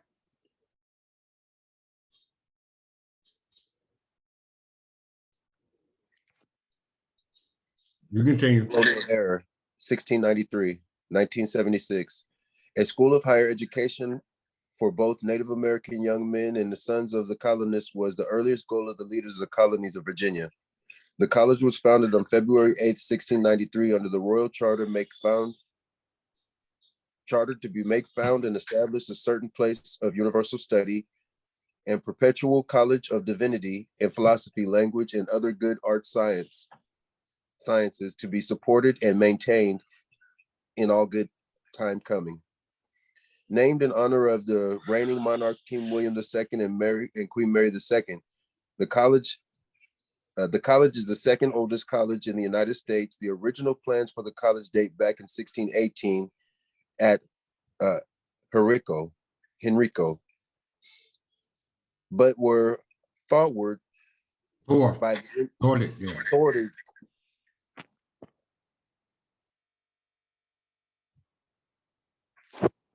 Can hear you. Lost my place. One second, excuse me. You were saying you were right here. Thwarted. Right. But were thwarted by the Indian Massacre of 1622.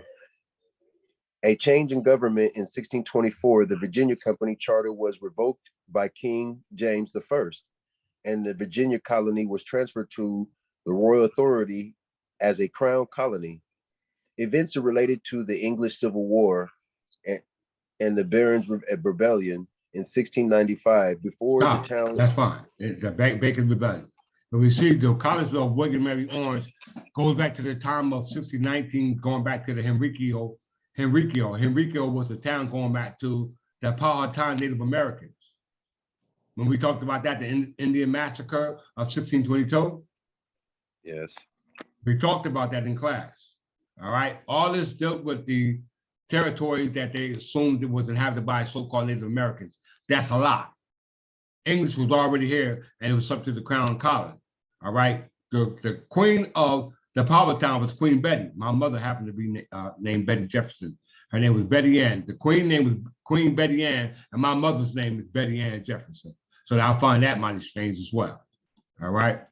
So the College of William Mary Orange was the college for not just Native Americans, but also those settlers who came here. All right. Let's go back here.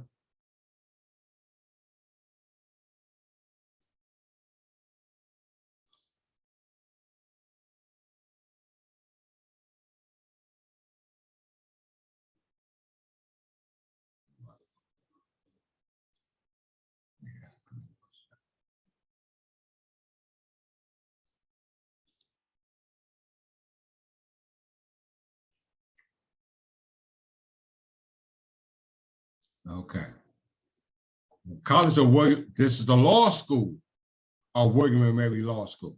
So the law school came from the actual college of William and Mary Orange. The law school was created by Thomas Jefferson after the College of William and Mary Orange was established. First to be established in Henriqueo, but then they moved it. So let's look at the position of the College of William and Mary Orange before we move on, before I go further. Look, Chancellor, where is it at? Oh yeah, George Washington. George Washington. So it says George Washington was the Chancellor of the College of William and Mary Orange. Everybody know who the Chancellor is? Let's find out.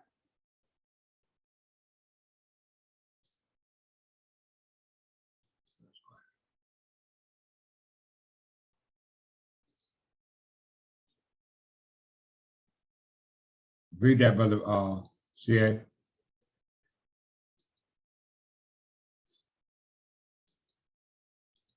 One second.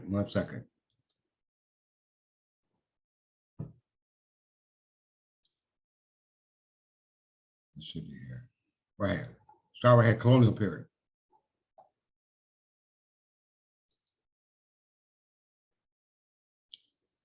CA? This case, if he can't continue, I can go ahead and go. All right, go ahead. Oh, no, he's back. I yield, Archbishop. Okay. All right, colonial period. The college's charter, granted in 1693 by King William III and Queen Mary II, provided for the office of chancellor. And during the colonial period, the chancellor served as the college's representative to the British Crown and the British government. Many of the pre-Revolutionary War chancellors were either bishops of London or archbishops of Canterbury and served as a link between the college and the government in London. They would also help recruit faculty to come to Virginia and teach at the college. However, none of these chancellors ever set foot in Williamsburg. With the outbreak of the Revolutionary War and the Declaration of Independence, the ties between the College of William and Mary and England was severed, leaving the position of chancellor vacant until 1788. Other ties with England, such as the money from the Bradfordton estate, which funded the Indian school, were also severed. Now read this last paragraph from 1788. Right here, read this again. With the outbreak of the Revolutionary War and the Declaration of Independence, the ties between the College of William and Mary and England were severed, leaving the position of chancellor vacant until 1788.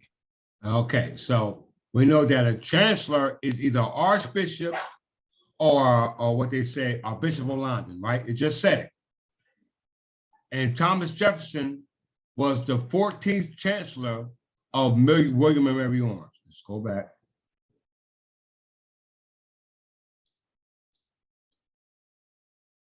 Thomas Jefferson was the 14th Chancellor, right? And we know chancellors are archbishops or Bishop of London or Archbishop of Canterbury. So they changed it from bishops of London or Archbishop of Canterbury to what we call the president. Why? Because it said it stopped in 1888 after the Revolutionary War. Now look what happened in 1888. All right, 1 second, 1789. Chancellor of College of William Mary Orange, 14th, April 30th, 1788. It said it stopped, right, Archbishop? Mhm. You just said it stopped in 1880, that office became vacant. Now, all of a sudden, a year later, Thomas Jefferson switched to become president. Right here, April 30th. So he went from the 14th Chancellor of 14th Chancellor of William and Mary College, and then it said the office, the Chancellor office stopped. And they switched from under the authority of the Church of England to what they call the United States of America, presiding as the president, because there was no position of a president in the time of the state. There were only governors. Everybody follow? Wow. Okay. This is where you get into electoral college.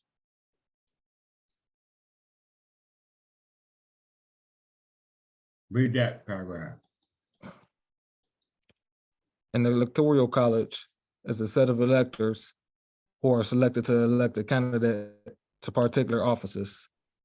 Often these represent different organizations, political parties or entities, with each organization, political party or entity represented by a particular number of electors electors or with votes weighed in a particular way. Okay, let's go down a little further.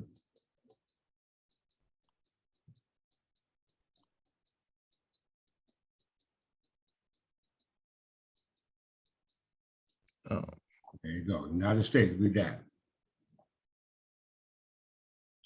In the United States, electoral college is an example of a system in which an executive president is indirectly elected, with electors representing the 50 states and the District of Columbia. Stop. Okay, so that's the United States way of electing an officer for the United States, presiding as the executive officer.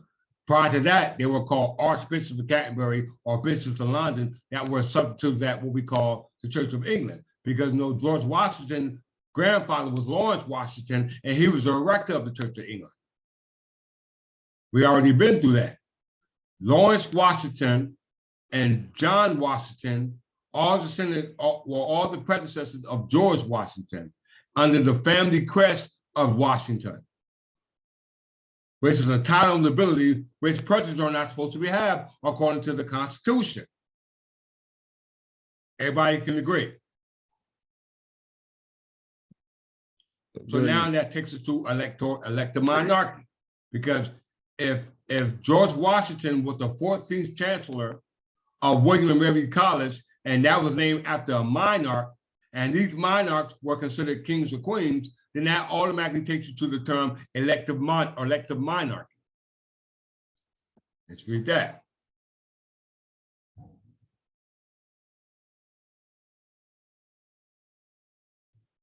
Go ahead and read that. We're not concerned about America or the United States because there is no elective monarchy. We want to deal with where the electoral monarchy system came up in our days of our ancestors, and we what it says in bread. Go ahead and read. A system of elective monarchy existed in Anglo-Saxon England.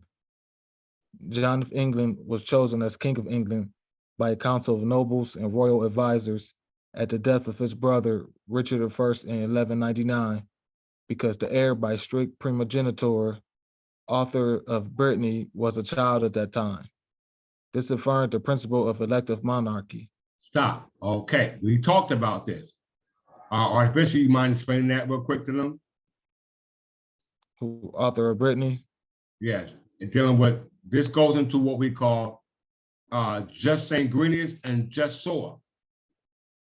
Just ingredients deals with birthright by ancestry, down to a common ancestor. Arthur Brittany was the son of Godfrey. Let's just go do it real quick. Arthur, Duke of Brittany. His father was Godfrey, Duke of Brittany, right? Everybody see that. His mother was Constance, Duchess of Brittany. This was the rate in what we call the agnatic succession, because the agnatic succession was supposed to go to the Plantagenet line. The Plantagenet line descends from Godfrey. Let's go back here. John of England was chosen as King of England by a council of nobles and royal advisors at the death of his brother, Richard I. Richard I is the son of Henry II. Henry II is the son of Godfrey. Richard I and John are brothers, son of Henry II, son of Godfrey. So it says that John, chosen King of England by the council of nobles, royal advisors at the death of his brother, Richard I, in 1199 because of his heir, because the heir by strict primogeniture, Arthur was their child at that time. They went by what we call agnatic succession. So it became a problem now because of it broke the agnatic succession going back to Godfrey, the fifth kind of man Jew. All right. It says John. Let me see right here. Continue to read. It says in the 14th, 15th, and the 17th and early 18th century England, Parliament effectively asserted that monarchy in England was elective in principle, at least as between various contenders and some dynastic claim for the throne. Henry IV of England was chosen by Parliament in 1399 to replace Richard II. Richard was childless, and the Earl of March, the next in line to the throne, was a young child at the time.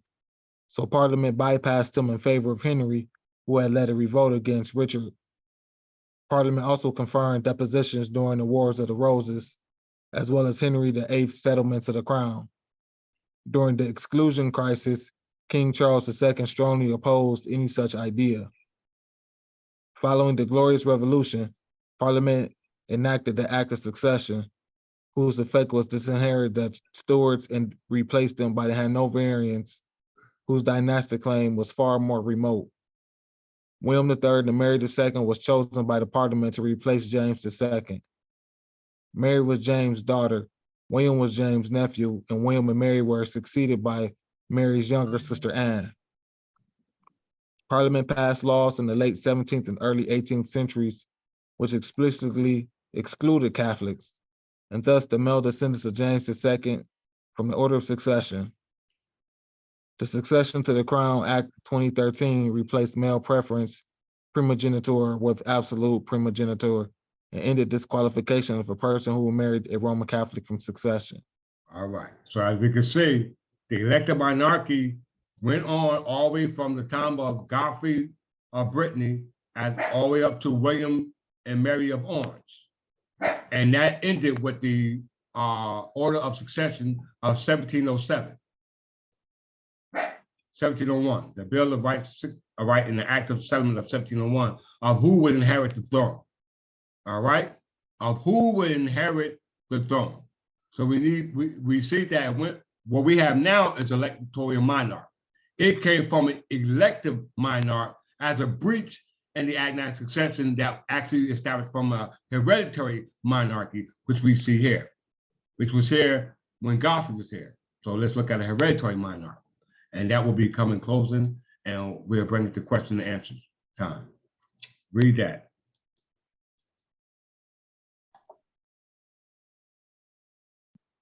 A hereditary monarchy is a form of government and succession of power in which the throne passes from one member of a ruling family to another member of the same family. A series of rulers from the same family will constitute a dynasty. It is historically the most common type of monarchy and remains the dominant form in extant monarchies. It has the advantages of continuity, of the concentration of power and wealth, predictability, of who one can expect to control the means of governance and patronage. Provided that a monarch is competent, not oppressive, and maintains appropriate dignity, it might also offer the stabilizing factor to popular affection for and loyalty to a ruling family. Stop. Okay, all right. So that tells you that as a result of what happened through the breaching the agnatic succession, this is where we find ourselves. Now we have find ourselves in that same position that we were back in the same time when the problem had originated. And this is where I come to fix that. The line of descent must go back to a common ancestor, and the common ancestor are those who descend from that same descent last name, that which will be Godfrey. And as we can show that the territory belonging to England is governed by the municipal laws to govern the conduct of the citizens of those who are in that society, and that's called governed by the laws of the government. We know the government is governed by the laws of the legislator. And we know that the legislator is based upon those who have authority to legislate. But we know those who legislate the law here don't have the authority to legislate because they don't have supreme authority. Supreme authority is called crown immunity because the king can do no wrong. And we know that the authority of the legislative power comes from the authority of the king. It's hereditary, but that's not here. So this is what I will explain in our next lecture that will be next Sunday, going into the history in regards to the first topic, absolute rights, the laws of England. So with that, we'll close out on the lecture part and open up for questions and answers. And with that, I digress. So, we can start with anyone who would like to start, and I answer any questions that are brought forth. Let's start with our countesses first. Countess Middleton.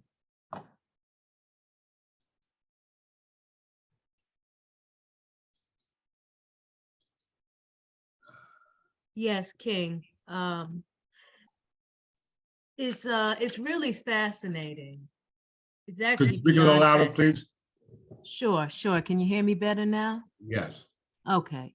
You know, in my travel to Charleston, it was the same situation where a lot of the people, the loyalists, were not happy with really the revolution.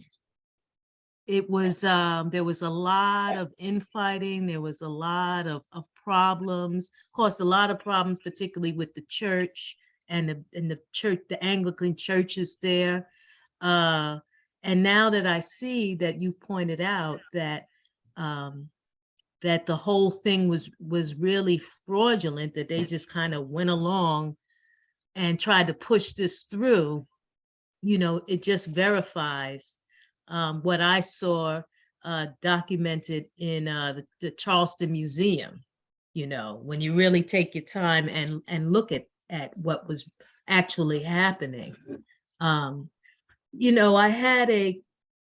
saw some things when you talk about the spell and the changes in the language. And what I have found out, and maybe that what we call French is really not a Romance language. That has been misnamed. It's kind of like the link between those languages, what we call English, the Gaelic, or the Welsh. They have a better relationship and a better connection. And that even the words of England, it's been corrupted from the Latin. The Latin might have been the part that corrupted because the language was so phonetically set up. And there's a woman who's a poet who, the way she's expressed the English language is so beautiful, but she made the key with the phonetics, and that's kind of a way to kind of bring the language back, the natural poetry, which we as a people do anyway. Mm-hmm. And I digress. Well said, Countess Middleton. That makes it's very important to understand because when you look at the word government and parliament, right? The word govern means to govern, right? Then you Right. got men. And then you got the word teeth, truth. Teeth talk, first of all, let's pull that up.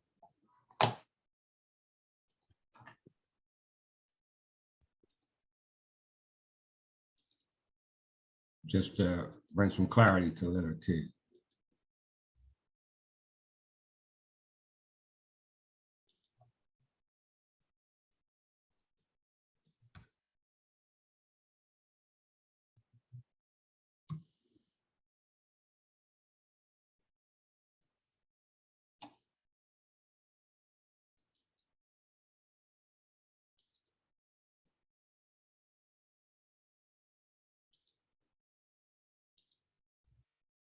And I'll be real quick with this.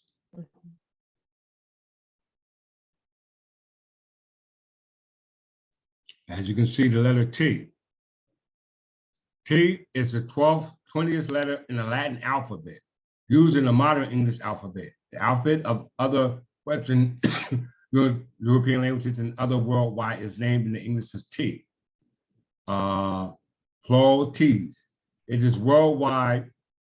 It is worldwide. Its name of English is T, pronounced T. It is derived from Semitic Taw, which is the X of the Phoenician and Paleo-Hebrew script. Arabic and Hebrew is to Taw, and in Arabic Ta, via the Greek letter Taw.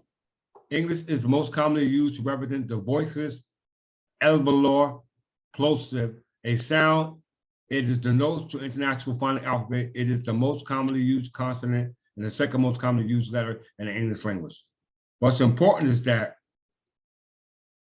go back to, come down here. You want to go to the talk, all right? Let's deal with the talk. T is the X, because that's our symbol we see find behind us. The talk, the T.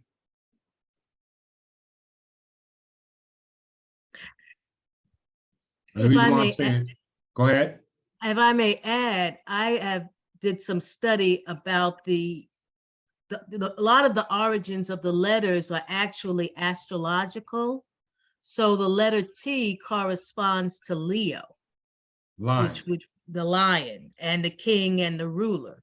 There you So go. it makes all sense. It just brings it all together. There you go. Okay, well said. And I'm glad you said that. It says tall, tab or taf. It's the 22nd letter in Semitic Abjad, including Phoenician, Tar, Hebrew, tab, and the Arabic tall, Saranic tall, blase blase. Here you see the different depictions: hieroglyphic, Proto-Synodic, Phoenician, and Paleo-Hebrew. Let's go to Judaism, because King James wrote the Bible, right? Yes. So let's go to Judaism, and it says, Tav is the last letter of the Hebrew word emet, which means truth. Hmm. The Midrash explains that emet is made up of the first, middle, and letters of the Hebrew alphabet, Aleph, Mem, and Tav. Shekar means falsehood, or the other, on the other hand, is made up of the 19th, 20th, and 21 letter and the pronumerates letters. Thus, the truth is all-encompassing, while falsehood is narrow and deceiving. In Jewish mythology, it was the word emet that was carved into the heads of the golem, which is ultimately gave it life. But with the letter Aleph was erased from the golem forehead, what was left was meant dead, and so the golem died. Very important right here. Ezekiel 9:4 depicts a vision of which the Tav plays a Passover role. This is the month of Passover, is it not? Hmm. All right. We just had a eclipse, a full eclipse. All right. We know that in Hebrew, the word, the Tav is symbol is, okay. In Hebrew, it's hit, this one.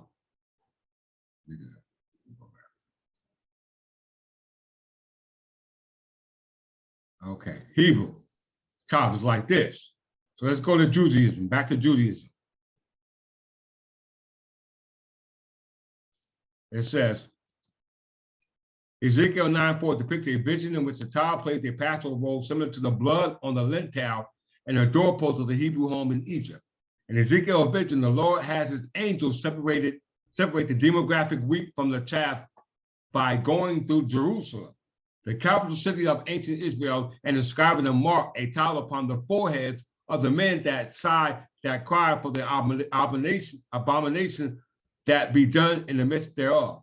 In Ezekiel vision, the Lord counting the tithe marked the Israelites as worthless, worthwhile to spare, but counts the people worthy of annihilation who lack the tithe and the critical attitude it signifies. In other words, looking askance at culture marked by dire morals, decline, and a kind of shibboleth for loyalty and zeal for God, i.e. custom.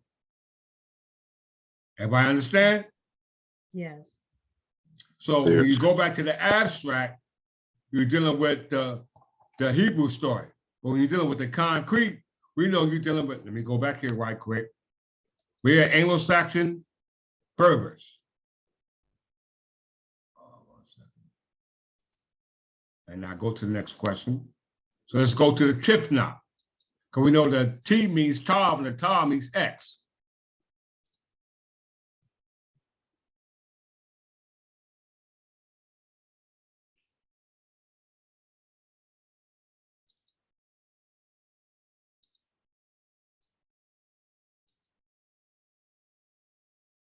What does a free man means?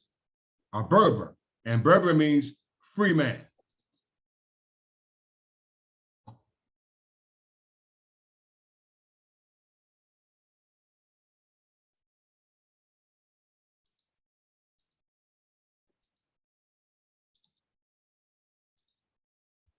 Oh,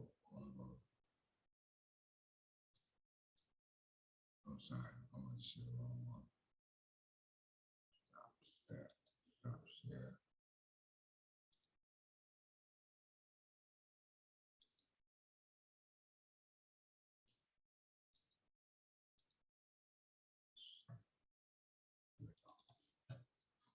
Everybody see that? Tifna.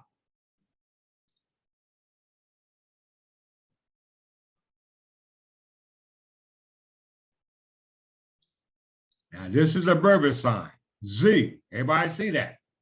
Hmm. It's finished. Why? Because we're free. Look at the X. You see the X right there? Everybody see that? That looks like a man reaching his hands up, don't it? Yes. A man that's free, like this, giving praise for freedom, because you're free through this talk that I'm marking in your foreheads. So your ancestors can remember who you are, so you won't have to go through the destruction of the second resurrection. And with that, I digress on that and that explanation. Next question. Countess Walker.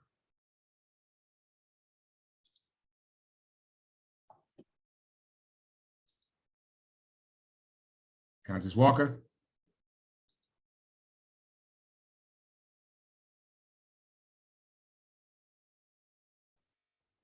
Can you hear me?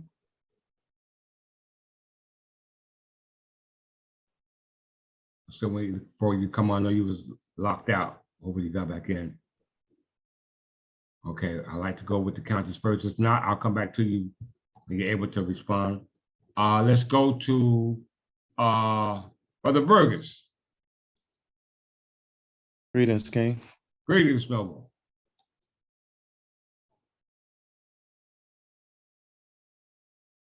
Any questions?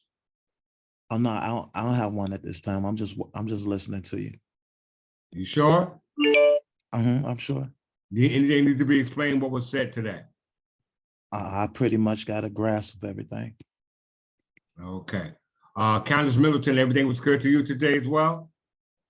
Yes, it did a lot of clarification. Okay. Lot of clarification. That's beautiful. It's going to get better than that. Countess Walker. Oh, she's working, that's right. Okay, C.A. Murphy. Greetings, King. I could speak now. Okay, what, you ran to the bathroom? No. Actually, I've heard of the Judicature Act of 1789, and it was you painted the picture with Governor Livingston and New Jersey creating the United States. Actually, I'm gonna have to watch this over because this was once again, you build on top of a building, and it just gave so much clarification. A lot of times you can read this and it really doesn't come alive until you explained it the way you did. So I'm very excited to review and to go over the Judicature Act of 1789. You don't really need to go to the Judicature Act of 1789 because that act was created to create district court judges. And we know those judges are de facto because prior to the creation of the 13 colonies, you didn't have no presidents. Right. To create a district court judge. The only thing you had was state judges, and state judges were appointed by governors. Which goes back to who? William Franklin. William Patterson. William Patterson and William Livingston. He was the first governor. That's the authority to govern, because the root word for government is what? Govern. Right. So president is some new stuff they created. It just means to sit. To preside means to sit somewhere. That's all it means. Okay. Brother Murphy from the House of Murphy. Peace and love, King. Peace and love, King's Bench. Peace and love, viewers, council. I trust all is well at the sound of my voice. Man, that was a marvelous delineation, King. What can I say? From the monarchy, the parliament, into the colonies, governments, on now into the president, to the departments. These positions, the parties may change, but the positions don't, like you went over in class previously. So obviously the crown being in the state of interregnum is these de facto positions being brought up, from Stockton, like you went over just in the lesson, from Stockton, William Livingston, on into the present day de facto government agents acting on behalf as the business. So it's a very interesting, marvelous, delineation to give people an opportunity to find themselves in this current stage, how they view themselves from a aspect of a commoner or a citizen under de facto government after a stage of parliament, or find themselves as a de jure heir under the reformed Third Temple English Church of England, headed by our King Clifford Jefferson. So it's, what positive and more beautiful thing can I say about your ability to delineate this knowledge in a very simple and easy way to digest for the viewers. So I trust that everyone who is viewing this can take this in, digest it, and then return for more, filling meals, that which is the word, the living word. So I'll yield with that. I trust everyone is, had their pens and papers out, can review this lesson, and we can continue to usher in, donate, sponsor, and support this beautiful and marvelous work that you do here with the King's Bench in the Third Temple. So I yield with that, King, and it was again a marvelous presentation. Thank you, Noble Murphy from the House of Murphy. I really appreciate it. Like I said, it's not easy to be able to because I'm, like I said, every day it's just coming, and it's just like not knowing your job and get overthrust of your job, just like working at a Dunkin' Donuts. If the donuts or the chicken nuggets coming out too fast and you can't, they're gonna go all over the place. So you really gotta learn business type skills. It's not a business, but it is my business to make sure I know what I'm talking about, you know, and that makes a good person for employment. And this is my position of employment, the king. So thank you very much for your great words of encouragement. Indeed, Brother, King. Peace and love. thank you. Brother Mutaka from the House of Militant, what's going on? Hey, not much, King. Greetings. Greetings. Any questions? Yeah, well, since Edward III going forward, can you break down a little bit of something for us Edward III. going forward? You know, yeah. Edward III are sons of Edward II.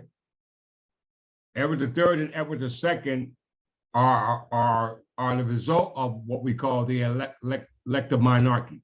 The elective monarchy was a result of a break in the agnatic succession going back to what we said, Godfrey the Fifth Caliban Jew and his children. Godfrey the Fifth Caliban Jew, Godfrey married Matilda, and him and Matilda had children. Those children were John and Richard I. We understand our customary law to go back to what we call time immemorial.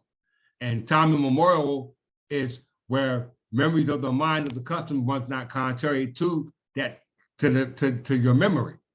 So when we read about Edward III, Edward III, Edward II, Edward I, we know that the traditions and customs in regards to the hereditary birthright that they have come from what preceded them. And that runs contrary to their memory because it's not based off agnatic succession, because it's not based off the paternal line or patrilineal descent. It's based off cognatic succession through the matrial line, which is a violation of law. You follow? So anything that stems from Edward II, Edward III is a break in the line of succession dealing with the hereditary monarch as a result of the influence of French, Danish, and every other culture who amalgamated with the English culture, which we have now. We have a big amalgamation or a mixing pot of all cultures and customs that's not English. So the persons are not important, it's who they represent and the stories that are told around these people in regards to the history concerning the affairs of the I should say the nobility, because your name of your hereditable name is based off hereditament. It's descendable. It's based off successorship, and everybody's trying to make a claim to successorship based off the hereditaments going back to the birthright. It says, according to William Blackson's commentary, that the only thing that a legal Black man has to do in regards to freedom is step foot on the soil. That's all you have to do, because you are a free man. If a Negro Black step foot on the soil to become a free man, then you can't be a free man in America, because all you got in America is Negroes and Blacks. Does that make sense? By the military. Say that over a little bit, King. Edward I, Edward II, and Edward III is a family that you get into what they call the Yorks and the Lancasters. The Yorks and the Lancasters branch or housing descend down from Henry III and Henry IV. Henry III was the father of Edward II and Edward III. After Edward III, you get into the house of Henry IV and Henry V. That goes into what we call the Yorks and the Lancasters, called the War Between the Roses. The Yorks and the Lancasters. As a result of that, you get into the creation of what we call the House of Tudors. The House of Tudors descended down from Henry IV and Henry V as a result of John Gaunt. We already been through this in previous lessons on the podcast. So if you don't know that, then you'll be lost in the sauce. Okay, I got you, King. Any questions about the lecture though? What was that? Any questions about the lecture? Oh, no, King. You know, it's on another level as usual, the King's level. So, you know, we just got to sit back and learn, you know. I understand that and I understand that. And, you know, a lot of times we ask questions, but the questions we asking are right because we don't know why we asking the question. History is not there to raise questions in regards to getting a response. This is what we call expelling the spell. We're now asking the right questions to get a proper response. So thank you very much. We have now Brother Cordell from the House of Cordell. Greetings, Noble.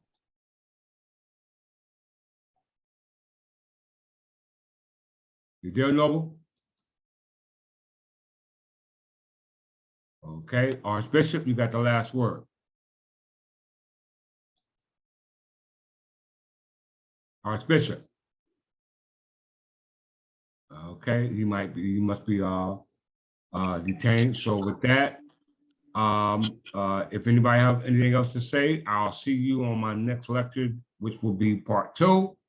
And we're going more into the laws governing the absolute rights, what you call the rights of absolute rights of persons. No, first of all, we're gonna go over the laws of England. Before we deal with the laws of persons, we're gonna deal with the laws governing England, and those are laws governing the customs and the written law. All right. Can I ask one question, King? Yes, you may. You had mentioned the Latin language as a spell cast language. Can you just give us a little bit of a tidbit to further maybe that research to bring it to the next class? Yes. Okay. The reason why I said that Latin is a language of spells, because we know that English and Latin are actually the same language. They got the same letters, right? Right. When you look at the English alphabet from A to Z, and you look at the Latin alphabet from A to Z, the only thing different from those two displays is the display. One look more cursive, Okay. right? Hmm. That's the Right. only difference in the English language and in the Latin language is this cursive. What is the root of the word cursive? Curse. Mm. Okay. All right, curse. All right, so when you're looking at the English language, which we're claiming to be, and then the Latin language where they claim English came from, which will be the curse. So we as English people have a decision to make. Are we gonna go with what they say English come from, or stick with what we say it come from? It was already here. It had to be here because if you go back to the origin of modern English, you go to Middle English. From Middle English, you go to Old English, and Old English goes back to the Middle Ages. And the Middle Ages deal with the Kingdom of England. And we know the Kingdom of England only dealt with the customary laws of English. But when you come and bring that Latin in there and say that English derived from Latin, then that automatically lets you know that Rome invaded England and brought that Latin with them. Okay. Does that make sense? Yes. Norman Conquest. Norman Conquest. That's Roman martyrology. 1583, going back to Pope Gregory I, Pope Gregory XIII to Pope Gregory I, and we know that the Pope Gregory I converted all the Anglo-Saxons to what? Christianity. Okay. So if your custom is not English, then your custom is Latin, because it's Roman customs that we're practicing today. Roman laws that you're practicing today. Mm. Roman customs that you're practicing today, because they were created by who? The Roman Catholic Church. Who is the Roman Catholic Church? The Protestant Church. Who is the Protestant Church? The one who protests against Rome. But that's your mother. That's your father. If you want to come over here, that does not exclude that you are a bastard. Hmm. Did that clear your answer up? Yes, thank you. Not a problem. Any other questions?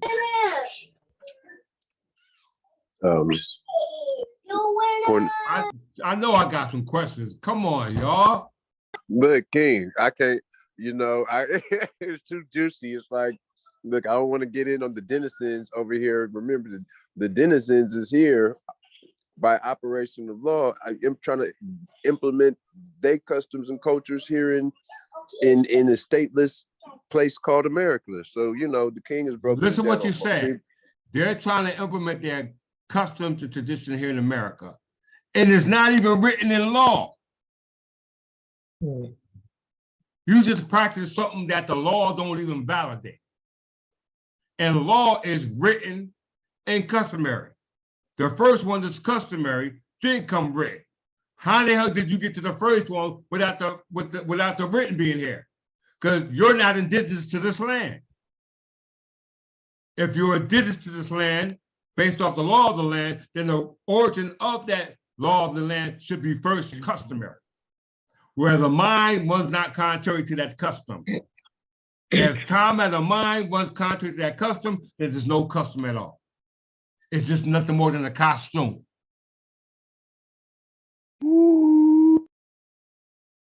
And you got to take that out because it's a mask. What does it mean to mask? To hide. What does it mean to hide? To seal. Mhm. Every custom culture has a uniform.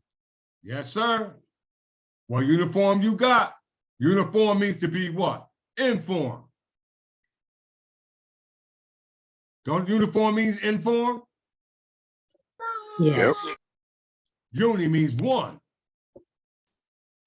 One mind, one body, one sound. That's one band. What is a band? A network. What's a network? A frequency. What does frequency mean? To be frequent. What does frequent mean? To be continuous, consistent. That's customary. And with that, I digress. I love y'all. God knows I do.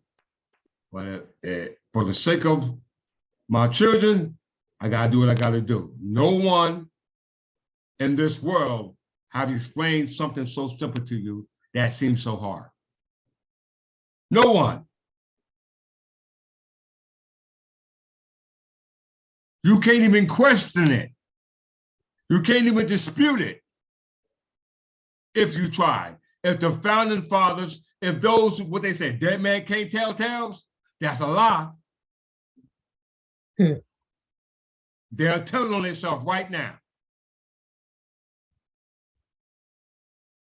And it's just a matter of time before I get to the right ear. What is the right ear?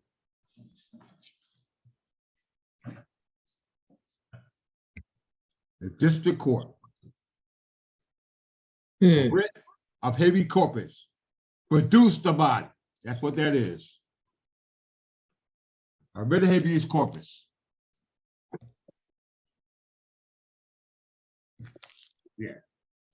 Writ of habeas Reduce corpus. corpus. I'm not playing around, y'all. So, like I said, this class will be posted free as soon as we end, as Archbishop close out.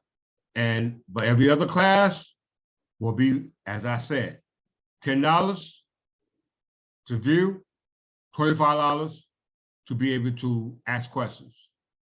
If you don't pay the $10 or $25, you will not be able to see this video because it will be posted, but you will have to pay. Because the key is revenue.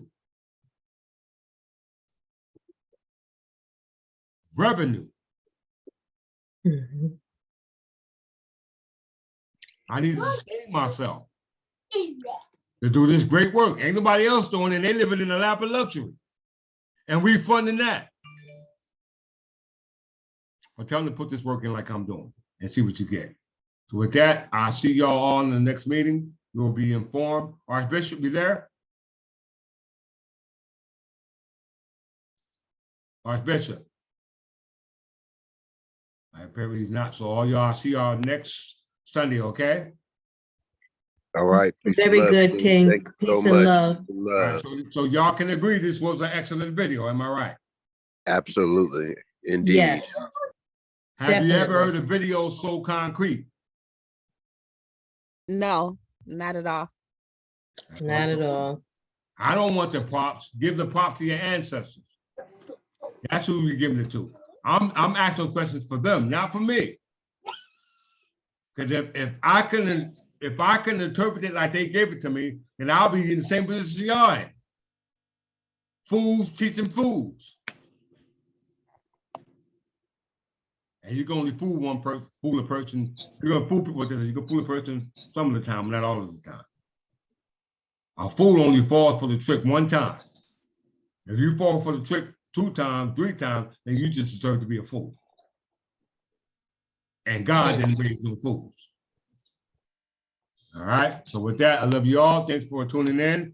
And let me get this video updated, and I'll see you all on that next holy day. Peace and love. Peace and love, King.